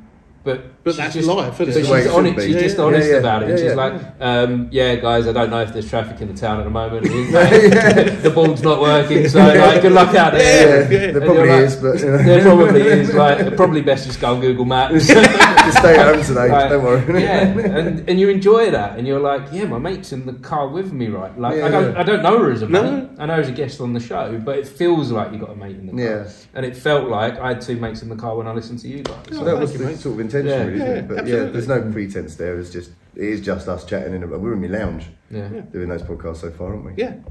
Just sitting at the table with a beer, chatting to each other. Yeah. I think you had tea. I did have a tea, yeah. Or Wild a coffee. child. I had a coffee. I think a bit of caffeine. Yeah, I think what you're doing's got legs, and it can grow. Would you come on? Come on. Yeah, of course I will. Yeah, I'm up for that. Yeah. Man. The power of yes. Power of yes. Absolutely. Yeah, There you the go. power of yes. There you go. You can't say no to these Can't say things. no to these No. things. It's really nice actually that you say that about feeling like you're listening to a couple of mates, because that's again something that we've always strived to achieve with me and him. You know, we don't want to be. I mean, we've said this before. Abandon an audience. Yeah, That's not exactly. where we're going with it, You know, we used to watch a lot of live music. We've seen a lot of bands. A lot of our mates are in bands. You know what I mean? We've been surrounded by it for a long time. And every now and again, you'll go to see someone, and there'll be no interaction whatsoever from the people in the band to the audience. And they sing a song, and they finish the song, and people go, and then they start the next song, and you're like, I feel like I'm a voyeurism here. Do you know what I mean? I'm looking at something, but I'm not part of something. Yes. Yeah. So we've always tried to be as inclusive Make as people possible, part of to make something. people. We're all in this together. You and us. We're all in it together. We might Let's have a be on the laugh. same level as them. Yeah. Absolutely. We'll play on the stage if they've got a stage, anything else. But if we're only on the floor, great, love that. Yeah, We can get because right then out in we're them. in the mix. Do you know what I mean? We're in with people. We're breaking that fourth wall. And we're bringing those people into the whole experience. Yeah. You'll quite often lose me, won't you? Yeah, he's got a wireless mic now, so we'll just sod off You somewhere. go off. Yeah, Yeah, I'm Join done. in. He'll be at the bar ordering a drink, around. singing a song. And Middle of the many a time I've been standing there singing a song, and all of a sudden there's another voice coming out the speakers, and he's just giving the microphone to someone when he gets a beer. It's just, You old dad, I was going to get it. who's that? All right, okay, you and me. Yeah, fair enough. But yeah, I mean, one of the greatest, and I think I might have said this before, one of the greatest compliments I ever heard from somebody talking about me and him was in a Jim. pub. No, it wasn't Jim. It was Jim. Was it? No, it wasn't. It was Jim's friend. Oh, yeah. We were in a pub. I was Jim. And Jim. we were in a pub, and we were turned up. We just turned up. We hadn't even brought any gear in yet. We were literally just coming in to make sure we had a space to set up, and everything was all fine, and we were going to go in a normal place. And we walked in, and the guy at the bar, been to see us a few times, just turned around and went, "Oh, boys, you're here, yeah." He said, "Do you want a beer?" I was like, no, I'm all right for the minute. We're going to get some gear. He was like, "Oh." He said, "Yeah, come here, I want to introduce you to someone." And he had a couple of his friends there, and he said, "Right, this is Lee from me and him. You're going to love these boys. I tell you what, it's like having your mates in the pub, but they sing songs." And I was like, that is exactly what we've been trying to achieve. Yeah, pretty much. Yeah. You need that on like a poster. Yeah. Just your mate singing your some mates. songs. Just your mates singing some songs. Yeah. And we get one thing that's always nice, and it's not something we've made a conscious effort to be, but everybody says we're quite approachable. You know, they can come up and ask for songs, even if they're stupid songs, because sometimes we have them. Yeah. Despite my best efforts to try and stop people from doing Yeah, it. they love it. I love it. Yeah, I don't think it's you. You don't look very approachable. No, I'm joking. Too grouchy. But no, we are. People can come talk to us and Nice. chat to us, and we love that. I mean, I've even started to try because it doesn't matter what you say. People will always come up to you and ask you for songs. It doesn't matter. You know what I mean? Yeah. I've learned now that it doesn't. That comes with the It gig. comes with it's part and requests. parcel. It doesn't Yeah. matter what you say. People will always come and give you requests. But I always try and start a gig, especially if we've never played there before. We're like, "Good evening, ladies and gentlemen. We're me and him. If you've got any requests, keep to yourself. I'm not interested."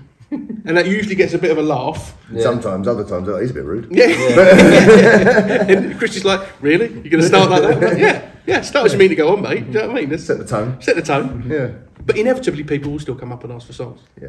Because And luckily, a lot of the ones we do, so that's... Yeah. I said do-do. Do-do. I do that a lot, Do-do. yeah. But yeah, so that's when we know we're doing something right, when they ask for songs after songs and they're in our sets, and, you know, that's nice. Yeah.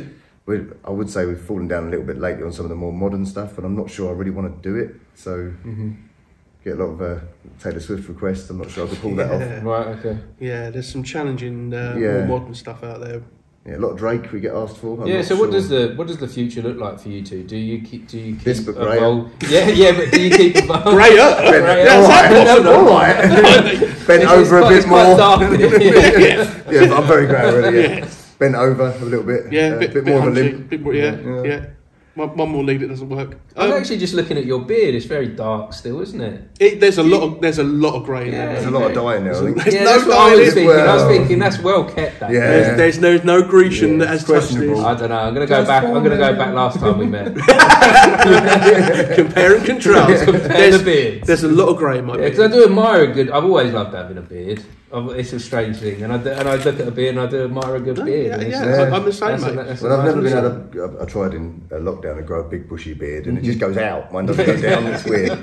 Just sort of because it's mostly grey. You get probably. oils and things. Well, Yeah, you have to treat it. I use maybe beard you're oil. treat. Yeah. You're right. I think it that takes a keeps- lot more patience. Keeps that darker That the grey doesn't show as much when you're using the Because beard. me, I've got these often little kids, or I don't often see little kids. I don't know what I'm saying. You carry on. I just got this memory of this little kid once saying to me, "You've got some paint on your chin." and it's like, have I? Yeah. Oh no, that's white. That's called grey. Yeah, that's great. But yeah, I think I tried to grow big ones out because I think it's mostly grey, wouldn't go down. It's a lot more work than I had the patience for. Yeah, sure. But for the first time in about 9 years, I clean shaved the other day. Right. Okay, yeah. I I don't finished clean it, shave. put my towel on, and I looked up in the mirror and went, "Oh my god, like a man baby." But I just felt really alien in my own skin. It's odd. I got used to it. I do if I have to shave for any Just trim reason. it down. Yeah. This is as low as it kind of goes, but yeah, any lower than this, and I'm like, It feels odd. No. You had to do it for don't like that. The last Shave, time I was clean shaven was for Lauren Hardy. and you did the tash and I everything. did the tash and everything. Yeah, I had to. So you've been walking around. It was. Right, this is You must have got some. mate. You So, would not so for anyone that believe. doesn't know, you was touring in a show of Lauren Hardy. I was touring in the show Yeah. with show Lauren Hardy with my good mate Mr. Daniel James.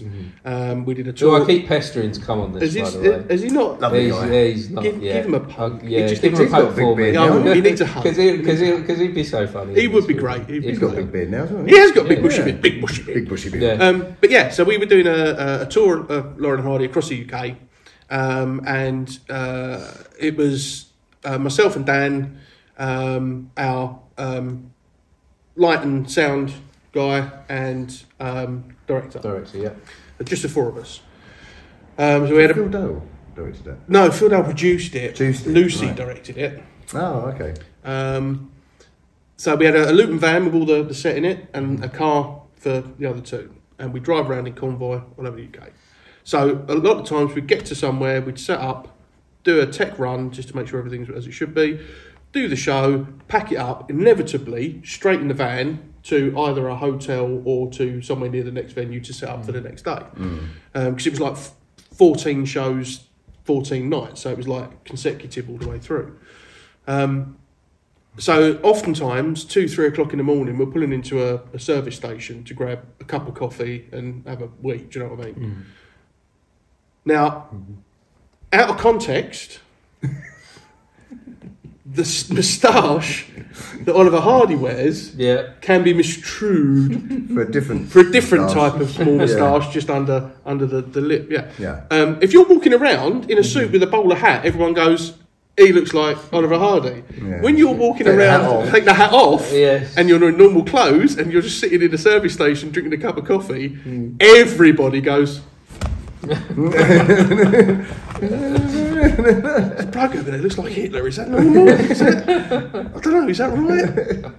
Can he do that? Yeah, we tried. Yeah, is it one of those things that actually has become like you just don't do that? You now? just don't do that. You I don't think, Unless you're of a certain mindset and a certain Yeah. you have an agenda. Yeah, It's it a was. political statement now. I think. Yeah. Yeah, it was just the most random thing. But the reason I committed to actually to shaving it in was because there were so many quick changes on stage, like taking tops off and whipping things around and moving pies in the face. To have a false one. If the false one wouldn't stick. No. I'm a sweaty guy anyway. I'm a big fat lad. Do you know what I mean? I sweat a lot. So the glue would never stick properly, and I just had him. I knew that at one point during the show, I'd take my top off to hang it up, and my moustache would be stuck on it, and I'd be like, "Well, I'm done." Do you know what I mean? Yeah. Because it's the whole visual of that little tash for Oliver Hardy. You stuck with it though. You kept that. So how long did you keep that for then? 2 weeks. 2 weeks. And then another 2 years after. I've kept it on since then. I've kept it on since then. I've just grown it around it. It's still there. It's become known as like Hitler's moustache, but it wasn't his, was it? No, Oliver Hardy had it long before. Yeah, Oliver Hardy, and he copied Chaplin. Didn't he? Yeah. Hitler's ruined it basically. Yeah, basically ruined it for everyone. Perfectly good moustache. Yeah, that could have been. We'd have had one of those. Absolutely, mate. I'm not saying it's the only thing he did wrong, but the moustache was One of the things for everyone, forevermore. Yeah. So that was the last time I'd shaved everything else off. I've had a beard ever since then. But yeah, this is as short as it gets. Yeah, this is the look. Yeah. It's funny, the older you get as well, the more places you have to shave. Nose, ears, you know. Stop shaving my face and start shaving my balls. They got grey and all now. Then the hair, for me, this is something that's happened to me recently. My hair is migrating from the top down to the back. And there's now more hair on the back than there is on the top. That's an interesting one. It's just like it's creeping down. Yeah. The neck gets it all. It's quite unfair. It's a kind of like a puberty that no one warned you about. Yeah. No one said this was going to happen. I mean, what is it about hair losing control when you get to a certain age? I've said this before, and I'll say it again. Up until my 30s, my eyebrows knew how long they were meant to be. Yes. And then as soon as I got past my 30s, now they're out here sometimes. Where did that come from? Yeah, and you get random, just one. Yeah, just one sticks out. It's like, how has that grown that quickly overnight? That weren't there yesterday. It's like that long. I haven't done that yet. Oh, wait, no, you wait. I'll mind you. Well, I don't check very often. No, I was going to. Yours are quite fair. You'd probably notice it quite quickly, wouldn't you? Yeah. But now I've got to see him. Maybe it's a dark hair if you got dark hair. It might be. I probably hide a lot of sins in the original blonde state of my hair. I'd never had an issue with my eyebrows not knowing when to stop growing, but then all of a sudden they just went, "Oh yeah, we're just going to carry on." It's like, really? It's like your body. Strange man you are. It's like if you think about, like what's that? What's That's that why film? you hang out with him, isn't it? What's that film where they've got I think I know you. It's always a surprise. What's that film where they've got the little people controlling the little girls? Something. It's not Emotions, is it? It's something like that. Disney film. But it is like In and Out. In and Out. No, that is one. But there's another one which is. Because they meet up with the imaginary friend. Isn't it Emotion? Emotion? That's something like that, it might be Emotion. I feel like it is. I don't remember. We know the film. Anyway, the premise of my point is, I feel like we've all got these little people that are running your body. Yeah? Right. And they're all up there. It's a bit like, also like in the Beano, wasn't it? There was the Beano. Yeah. There was the Beano strip. Yes, there was. That had the people in the back that would control it. Controlling the person, yeah, absolutely. And I think we've all got little people controllers pushing buttons, and there's little teams that look after certain stuff. And when you start getting to a certain age, the teams have to start prioritising where to put and expend all their worth. I'm going to have to lend you some of my biology books. I don't think you've got. Trust me on this one. So like you've got a team that just looks after like hair, yeah, and that's the hair team. Of course it is. You've got the man in the brain there pushing the buttons, going, all right, hair team, you're all good, it's fine. And you get to a certain age, and the old heart starts giving up, and the liver starts giving up, and they're like, oh, we need some more people power on that now. Hello, hair. Yeah, can you go to heart, please? I need a bit of backup. Yeah, but no, we've got to try and keep them alive. Send them down to heart. Thank you very much. What we're doing about hair? Now, let it go. It's fine. No, it's not urgent. No, colour can go down. Yep. So length, that can go down. Just go down and help the heart out. Thank you very much. And at which point, nobody's looking after your hair, and you get long eyebrows, and you go great. Yeah. So that sounds completely logical. Yeah, I don't see it's reasonable. And you put a lot of thought into this, mate. Far too much thought has gone into this. I think you might have too much time on your hands. Or you picked that up, like I say, that was definitely in the Beano, and I definitely thought that was the way it was. Yeah. Because when I get the voices, oh, There that's the makes new one. sense. That makes sense. Oh, that's what that That's is. what it is. Yeah, there we go. Good, I can stop the meds then. Yeah. I wouldn't. No, just saying. So when are you going to come up and sing with us then? Sing? Oh, I've never been able to sing. That's never stopped us. Do you know what? That's one thing over the years was like a confidence thing. It was that was the voices in the head that said, and I don't know where from either, because I had really encouraging parents and family, and it's something that I wanted to do, but there was another voice going to me, no, you can't do that. Yeah. And I don't know where that negative voice was coming from. Fear is our most natural guide. Yeah, absolutely, yeah. So, Yeah, I guess like just some kind of peer. There's always a certain point if like, we regress. There's usually a point in our lives where we first feel that rejection or fear of failure or something along those lines, and we fail, and it becomes quite a subconscious. So I'm a counselling psychologist during the day, so I do. So, right. Okay. So there is it becomes a subconscious emotion, at which point then we're guided by it without knowing where we are. You can overcome it. You can reprogram all thought processes. Oh well, I feel recently a lot has been reprogrammed. A lot has been for me. A lot has changed. I had a kind of like awakening kind of moment. Awesome. Through some herbal. Oh yeah. And it's funny. I talked about this last night on the podcast. So I've opened up about. Everyone knows about this now, and yeah, I took too many.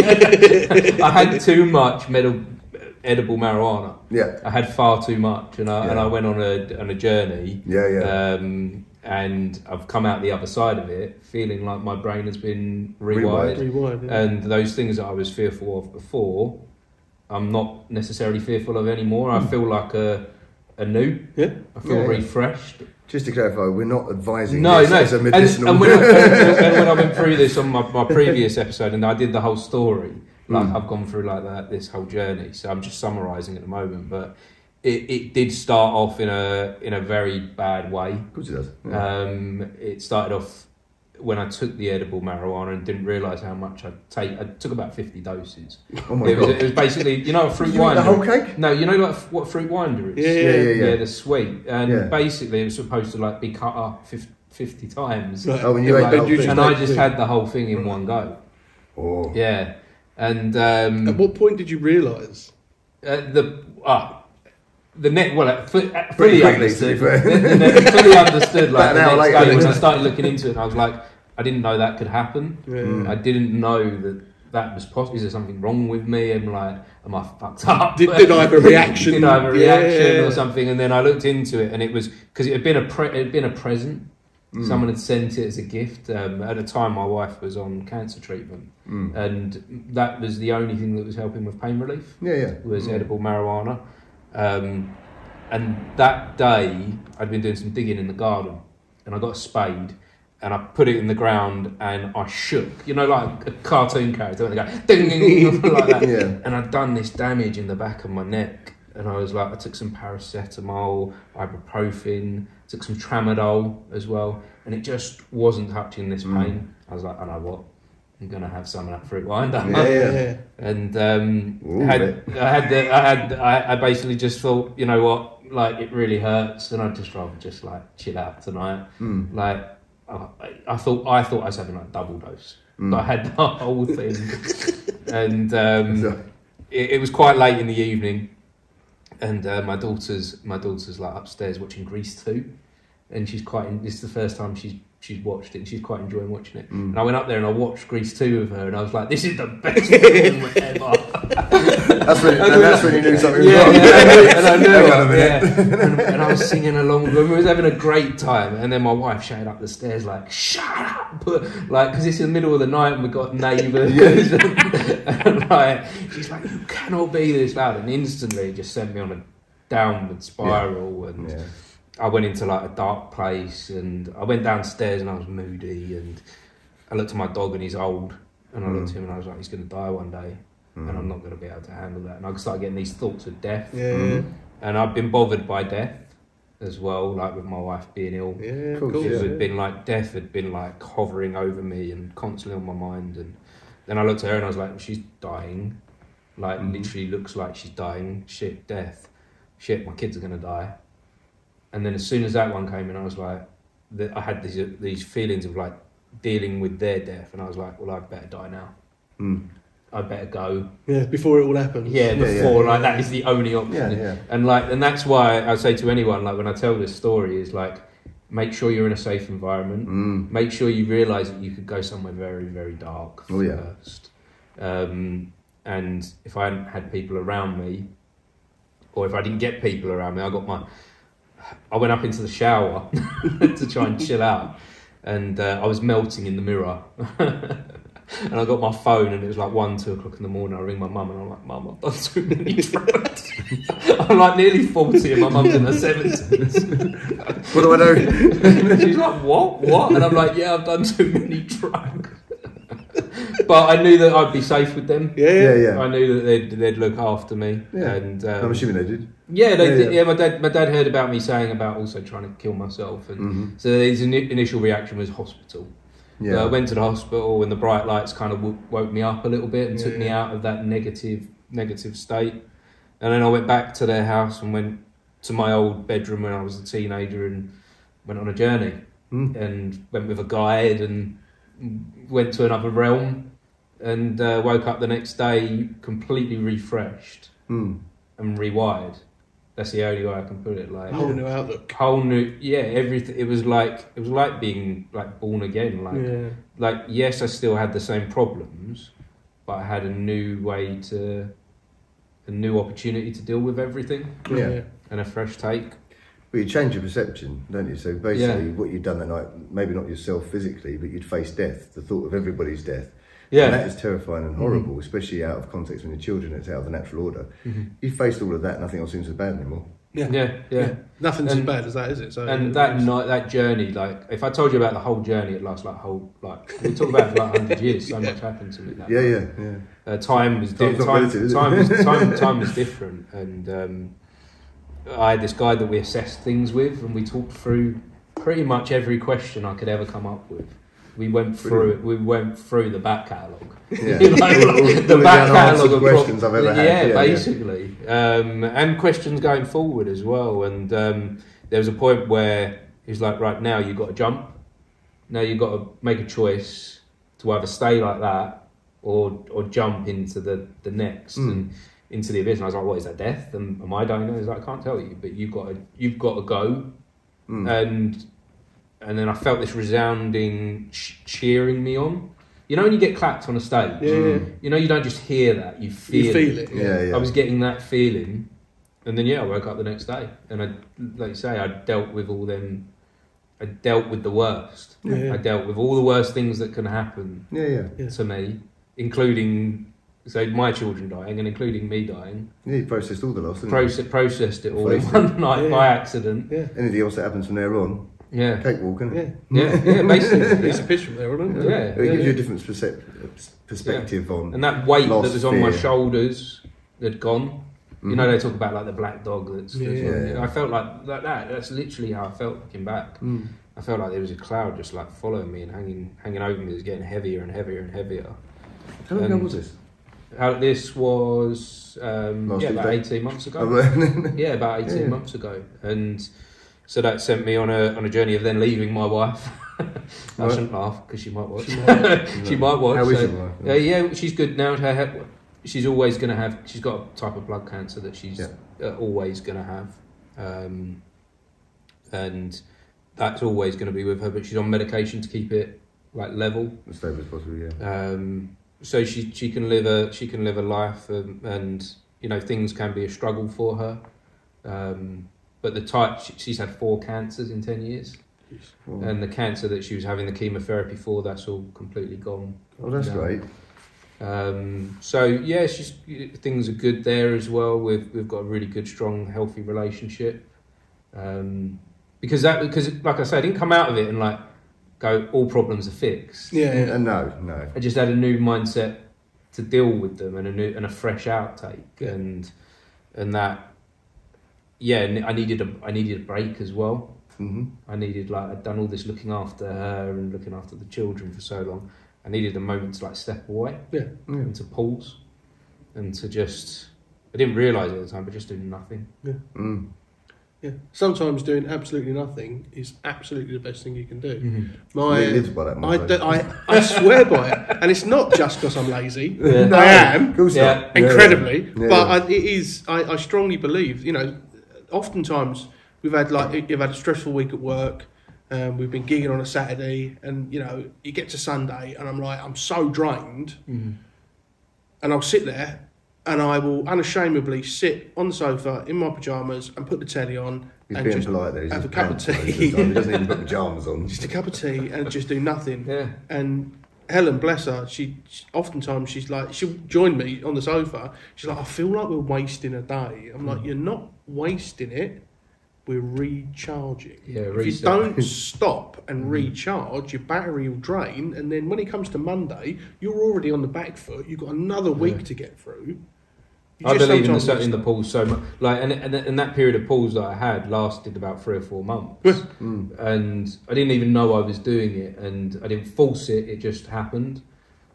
And looking back on it, I'm like, I had to have I had to have them 3 or 4 months to recharge. Yeah, you do. And to go forward. You just have to stop. You can't stop the world and get off. No, the world. No, and there were still things going on. Of course. But I had to stop fighting. Yes, I had to stop fighting the world. Yeah. You just have to take a moment, however long that moment is, to yourself. And just recharge. Otherwise, you just end up burning yourself out. And it also, like, going back to like the experience of that night as well, it also gave me like a purpose going forward, other than being a carer, other than being something like I felt like everyone was taking from me. They weren't purposely taking. No, from not me, of course not. But it just felt like it. And it gave me something. Yourself for a while, would you? Yeah, and like I said about like all the acting stuff as well, with like all the things I wanted to do for me weren't actually working out. And it gave me like an opportunity to go to put that as like a chapter of behind me, and this is a new chapter with a different thing.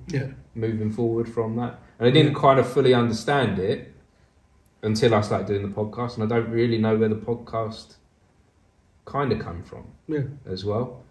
But it was very much to me about connections. Well, there you go. There's your answer. It's making those connections, isn't it? It's reaching out to people. Going back to what we said right at the beginning, people that you've known for ages that you want to reconnect with. New people. Well, like me and you, we hadn't before we did the episode that we did. We hadn't spoken for like nearly 10 years. At least, if not more. Yeah, and we see each other on Facebook or Instagram, but what does that really? What value is that really? Yeah, that could surface level. Exactly. And then when we're meeting tonight, and this is really valuable. Actually, you're still promising to come to a gig. He hasn't. Yes. Do you know what? On that, when you was over there, that was a day that I was like randomly filming. Got that random gig. So I am terrible, and I promise. You've got to come on our podcast. There's the podcast. I've got to come on your podcast. Can't promise you a lot of structure. There's no structure to that. There's no real structure to this, is there? Like, I got an idea of what I'm trying to achieve with it, and if that happens, it happens. Great. Yeah, if it doesn't, it doesn't. And sometimes some of the guests we've talked about things that are not kind of on topic, but the connection and the value and the authenticity I think that I'm trying to find is kind of working. After all the 9 years of studying that I've done, people often say to me, what is the key to success and happiness? I just simply say balance. Everything in balance. You can't be happy all the time. You shouldn't be sad all the time. Get the right balance and you'll be happy. You have to allow yourself in everything. To be sad. Sleep, you have to. rest, exercise, everything, balance. And that's the best chance you can give yourself at anything. And I've always tried to do that, actually. Like, before that kind of moment, I wasn't very kind of spiritual. But the only thing that I did kind of look at was like star signs when I was like, I'm a Libra. And Libra means about balance. And I'm like, actually, I do like that. I like balance. I like balance in my life. I like not too much of one thing or the other thing. And I do feel like it goes wrong when you try and outweigh. If you try and do like a diet and you're like, right, I'm all in on this diet. I'm not going to eat anything bad. I'm not going to eat anything bad. You start then getting miserable and you start. You're not going to keep that up. Yeah, and you don't keep. You might do it for like a month if you're lucky, 3 weeks, and then Eat a you bit fall back, healthier, move and a then you're bit 10 more. times worse. Because then you have a relapse and you Yeah. try and make up for all those feeling terrible for that month because you haven't allowed yourself to have any nice Also, food. you go the other Yeah. way. So when you do let yourself go and you have a piece of cake, you have the whole cake because you're making it count. Well, But it's about changing lifestyle things, isn't it? So you So you eat can a little change bit it healthier. gradually, but you continue to work on the balance. It's a longer journey. Mm. Yeah, I think balance is one of the most important things I can get my hands on. You can have a bad day and deal with that, as long as it's not followed by another bad day and another bad day and another bad day. Yes. You can have a hard job, as long as your home life is happy and supportive. Mm-hmm. You know, you can, as long as there's something to balance. Yeah, everything. or you find something like to fill it out with. Like for me, it's always been like I didn't realise this before, but having a creative output. Like I find this is like creative. Yeah, huge. Yeah, I know it's weird, like we're having a conversation. How's that creative? But I've started to discover that this is like my new art form. Well, none of this conversation would have happened if you hadn't created it. Yeah, exactly. Yeah. Yeah. And so having that creative element in my life, that adds balance to them harder days. Yeah, absolutely. Of course, That maybe if I have a harder day with one of my kids, or you know, the tax man sends me a random letter. Yeah, you know, like you get them things come along, and you're like, oh shit, like. But then if you're adding this stuff in, adding your music in, it actually makes it kind of all right. Yeah, Doesn't it? because escapism again is a part of the balance, isn't it? Reality we have to deal with. Now and again, we can escape into our creativity, which gives us the balance to the things we've got to deal with sometimes. Yeah. Yeah, balance in everything. And what about hopes and dreams? Because I like to I gave up them years ago. Like, where does that fit into all of it? Where does that kind of... Do we look to the future much? Yeah, absolutely. Yeah, I think I've changed mine throughout life as I've gone. Really, they're not fixed for me, so all of my plans for life are more like a tree than an ABC. What does that look like? So I'll make a decision, it'll go up and it'll hit a point where it's right or wrong, and it might branch. If it's wrong, I'll branch off and take a different direction, and all of my sort of hopes and dreams go off in different branches, and I change as I go along. That way there's no... You adapt to it? Yeah, there's a lot less failure. There's just learning. We learn. You learn from that branch, that and you need to make it stronger going that way. And I think things like parenthood change your hopes and dreams, don't they? I mean, all of my... Yeah, and adapt. You adapt it to most of my hopes and dreams for the future now are for her, you know, and obviously I'm remarried now. I'm very happy with that, and me and my wife are enjoying life very much, and you know, so there's a lot of dreams for that side of it. And musically, I'm happy. Yeah, I don't dream about being a mega rock star anymore at my age, so I'm or with my knees. So I think I'm happy. You know, I'd like to carry on doing what I'm doing a bit, try some new things, and experiment a bit, and I think for me, I 100% agree with what you're saying, mate. And you know, I think a lot of that is absolutely mirrored for me as well. About the fact that how your perceptions change, and your hopes and dreams maybe aren't your hopes and dreams anymore. Now they're hopes and dreams of the next generation potentially. But you know, I think there's always a little. I think my hopes and dreams have changed. You know, of course they have, because as you get older, you know, you realise that your life has changed. That's just the way it is. And the situation that you're in, is that the situation that you thought you were going to be in when you were 10? Probably not, if we're honest. Probably not. No. But, you know, there's little things. It's like, you know, I love nothing more than spending a couple of hours on Auto Trader or Facebook Marketplace. Looking at cars. Yeah, dangerous. Absolutely no chance of ever being able to own or afford. No. That's what I keep saying. I keep changing my cars and losing money. So just ridiculous. Just going, that'd be so much fun, and having a little daydream about it, and then going, no. But it's okay to have a little fancy. Of course it is. Absolutely. It's healthy. Yeah. It's healthy to do that. Of course. That dream, what's the point? Exactly. Yeah. You got to keep that alive. You know. If you get to the point in your life where you have absolutely no aspirations for doing anything further, then maybe you need to sit down and have a chat. Yeah. I think that, you know, it's I weigh up all the pros and cons. I have dreams of things like, I'd love to have a Ferrari. Completely unpractical, but I'd love to have one. Could I have one? Yeah, I could work really, really hard, 24 hours a day for 10 years to earn that money to buy a Ferrari. Would it be worth it? No. So I don't do it now. Whereas that comes back to that balance, doesn't it? Exactly. And then you don't really solve life. I want a Ferrari. But as an adult, you go, what have I got to do to get it? And is it worth it? Maybe I'll rent one. Yeah, no, I'm good. Have a weekend test drive. Yeah. What about you? Yeah. Well, for the moment, dreams. at the moment, like I brought it up a bit earlier, like evolving this, making this, it's evolved from the beginning of what this was. Keeping this growing. Off to Edinburgh with this. Yeah, want to do like live versions of this. Cool, love that. Other people are doing some similar stuff, but I can see some areas where I'd like to change that up a little bit. Yeah. I'd like to just keep evolving this really now. Yeah. And like you, baby. So it's some, and it's really weird. Every now and then, I'll have a little moment where I'll just relax, and again, not like pushing this, but I'll see the next steps of where I want this to go, and I've got this idea of there being like a way that I feel like the people that are listening to this are perhaps listening into this for some kind of inspiration, maybe, or they're looking for a little bit of guidance, or especially in the creative fields.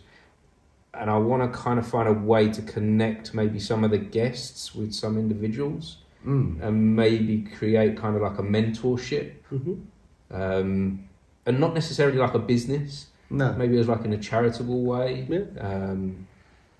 But they're kind of these ideas are just they're evolving, and very much what you said as well about hopes and dreams being in the next generation, in my kids. Yeah, of course. Yeah. You know, very much. Yeah, it's something I never really considered when they were younger too much. No. But as I'm starting to see them grow into their own individual people and do their own thing, and special, isn't it? Yeah, as they're out there, you know, they're out there living their life right now. Yeah. You know, and I don't need to worry about them. No. I do worry. Of course, you always will. But That'll never stop. That'll never stop. Yeah. But my mum still calls me baby boy, and I'm 44, so you know. But having those, seeing them having a good life is something that you kind of. I didn't feel. Absolutely. I mean, I've achieved a lot of things in my life that I wanted to, and I'm very happy with all of them. I'm very proud of them all. But I never felt pride quite like the one you feel for your child. No, it's a different level of pride, isn't it? Mm-hmm. It's quite very much something so. the first time it hit. Yeah. But yeah, it's a gift for sure. Yeah, recently I had that. Yeah, I've had that with both my kids recently. Them both achieving different things, and that is on a different level. It's very special. Yeah. This has been special. They're also bloody hard work, don't they? They are hard work, but it's worth it. Yeah, absolutely. It's worth it. There's no point that I'd go back and be like, no, I wouldn't have that hard work. No, absolutely, yeah. I wouldn't change it from even the worst days. No. You know, you don't want too many of those worst days, but no. But I wouldn't change it. I wouldn't go back. It's all a learning opportunity as well, isn't it? Do you know what I mean? Balance goes in your favour, doesn't it? Yeah, I had a dream when I was younger that stuck with me for a long time. I'd met my future self. Ooh. In this dream, like nice. Time travelled back to warn myself about something, and I never remember. All I remember is that about the dream. I don't remember what it was you were being warned of. What I was being warned of, or what I was coming back to tell me. So, what would you go back to tell your younger selves if you could go back? Oh, good question. Yeah, that is a good question. You go first. Oh man, what would I tell myself? Don't buy the Evo. I lost a lot of money on that Evo. Yeah. What would I tell myself? I think I would say to a younger version of me, don't be scared if plans fall apart, because I think we all do when we're, especially in our teenage years, when we're not really sure who we are, we're not really sure what we want to do, we're not really sure where we're going, and we start to think about what we want to do and how we want to achieve it, and sometimes that doesn't go to plan, and that sometimes it's a sad thing. Do you know what I mean? But you learn from it, and it's only after the effect that you learn from it. At the time, it's painful, but then later on you go, oh, actually, yeah, no, that was probably a good thing, and I learned from that. And I won't make that same mistake again, or I won't make that decision again, or I now know. So I think if I could go back and give that piece of advice, it would be, don't be afraid if plans fall apart, because they will. It's good. I think I struggle because I originally thought I'd go back and tell myself that everything's going to be fine, don't worry. But you do that, I might have stopped trying. Yeah, and I yeah, might not have ended up where I was going That's to a be. good one. Yeah, because that was where I was going. Yeah. That was what I Yeah. was Good thinking. shout. Then you go, well, everything's going to be fine, I don't need to I bother. don't need to bother, yeah. And then if anything isn't fine, then is it? So I think I'd just go back and tell myself that you're loved and you love. Yeah, that's nice. Yeah. I'd be happy with that. Yeah. That should be written somewhere. that should be on a nice So font. my next tattoo, should it? Nice font on It's the the other wall. 300. You're loved. Live life, love. I am loved and I love. I think that's in my kitchen, actually. Yeah. If it's not, it should be. It should be, yeah. I think that comes with every Church Langley house. Every new that build little house. village outside. Yeah, Harlow. village, yeah. Every new build house has a live, Yeah. love, laugh. Live life, love. Yeah. Yeah, Messaging you are this. loved and you will love. Yeah. Yeah. Oh, nice. Very Sweet. poetic. Yeah. Well, this has been wonderful, guys. Absolute pleasure. Thank you Thank you very much for having appreciate us, you joining me tonight. The plans changed this evening, but I think it worked out pretty well. Still a group. technically. It's still a group chat. A me and him special. Yeah, Isn't Well, it? no one needs that in their life, but So, yeah. That sounds like something you wouldn't order in a restaurant, it doesn't does. it? Yeah. Well, there was one. Me and It him was special? horrible. Yeah. Mo did one down the Indian restaurant in Harlow at the He Garden of did? India. Great Did he? restaurant. But he created a me and him curry. Oh really? In our So if I honour. phone up and say, can I have a? It's Can I have not on the It's menu not on the anymore, menu mate. anymore. It's The all main subject. reason was because it was horrendous. Yeah, it wasn't very good. He was looking for something spicy, which he referred to me as, and something that gave you a comfort, which he referred to you as. Yeah, so I wanted something So sweet. what was and in it? something Do we- Spicy I'm Nutella. still not Right. sure. Yeah, it was a kind of a spicy chocolate thing. Yeah, It was. Don't order it. No. No, that's why they're taking off the Taking menu. Yeah. Yeah. Stolians one I can definitely recommend though. Yes. So the Stolians were a three-piece band that Good friends of ours. yeah, Yeah. good friends of ours. They split up a little while back. But watch your space, you never know. But yeah, they did a Stolians curry down there, which was, and they're from Bristol, Stolians. That's why. Oh, they okay. were. So their curry had like cheese and cider in it. It's great. Good. Isn't it? It's Good. really Good curry. good. Good It's curry. really good. Yeah. I want to go for curry now. Compared to We've it- done. Yeah, I haven't had a curry. We've done. No, thank you very much Yeah. for having us on. It's been No, I amazing. appreciate it. What, And wonderful when I session. say that, I also say I appreciate if anyone has listened in. Thank you very much. We appreciate you. Yes, Absolutely. thank you. Thank you for joining us. Yeah. For this conversation, and yeah, don't forget to like and subscribe Absolutely. so that you can hear more Yeah. conversation. Keep the dream alive. Yeah, Absolutely. keep the dream alive, help it grow and build, and Don't forget to check out Me and Him on Facebook and the Me and Him podcast on Spotify. so and what do we do to find you? Use search bar. Search bar. Search bar. And then put in So- me. And then use a keyboard. Yes. And then Me and him and, band. and then him. Yeah. And Nice. then band on Yeah, the end Me if and you Him want. band. That narrows it Yeah. down a bit. Okay. And There then is another me and him. there is another Me and Him. And we've yes. met. We've met. Right, okay. Yeah. Is there another Me and Him podcast or No. No. There's not another Me and Him podcast, so That's straightforward. You can find that on your Spotify. That's not a yeah. problem. But if we want to hire you two as a band, then we can look you up on Facebook or Yeah. Instagram. Me Send us and a Him. Facebook message. Absolutely. I'll tell you Yeah. a story one day about the other me and him. Great Yeah. story. But yeah, find us on Facebook. You'll find a little Simpsonised cartoon version of us. Right, It's a yeah. profile logo. picture. Yeah, so we it's know our that, profile so we picture. know that's So you. we know that's us. And yeah, Nice. just bring us a message. Say hello. Let's do it. Yeah. Thank you very much. Thank you, guys. No worries, mate. Thank you, you. mate. It's been nice. Pleasure. Like I said, I can only apologise that our setting won't be quite as well.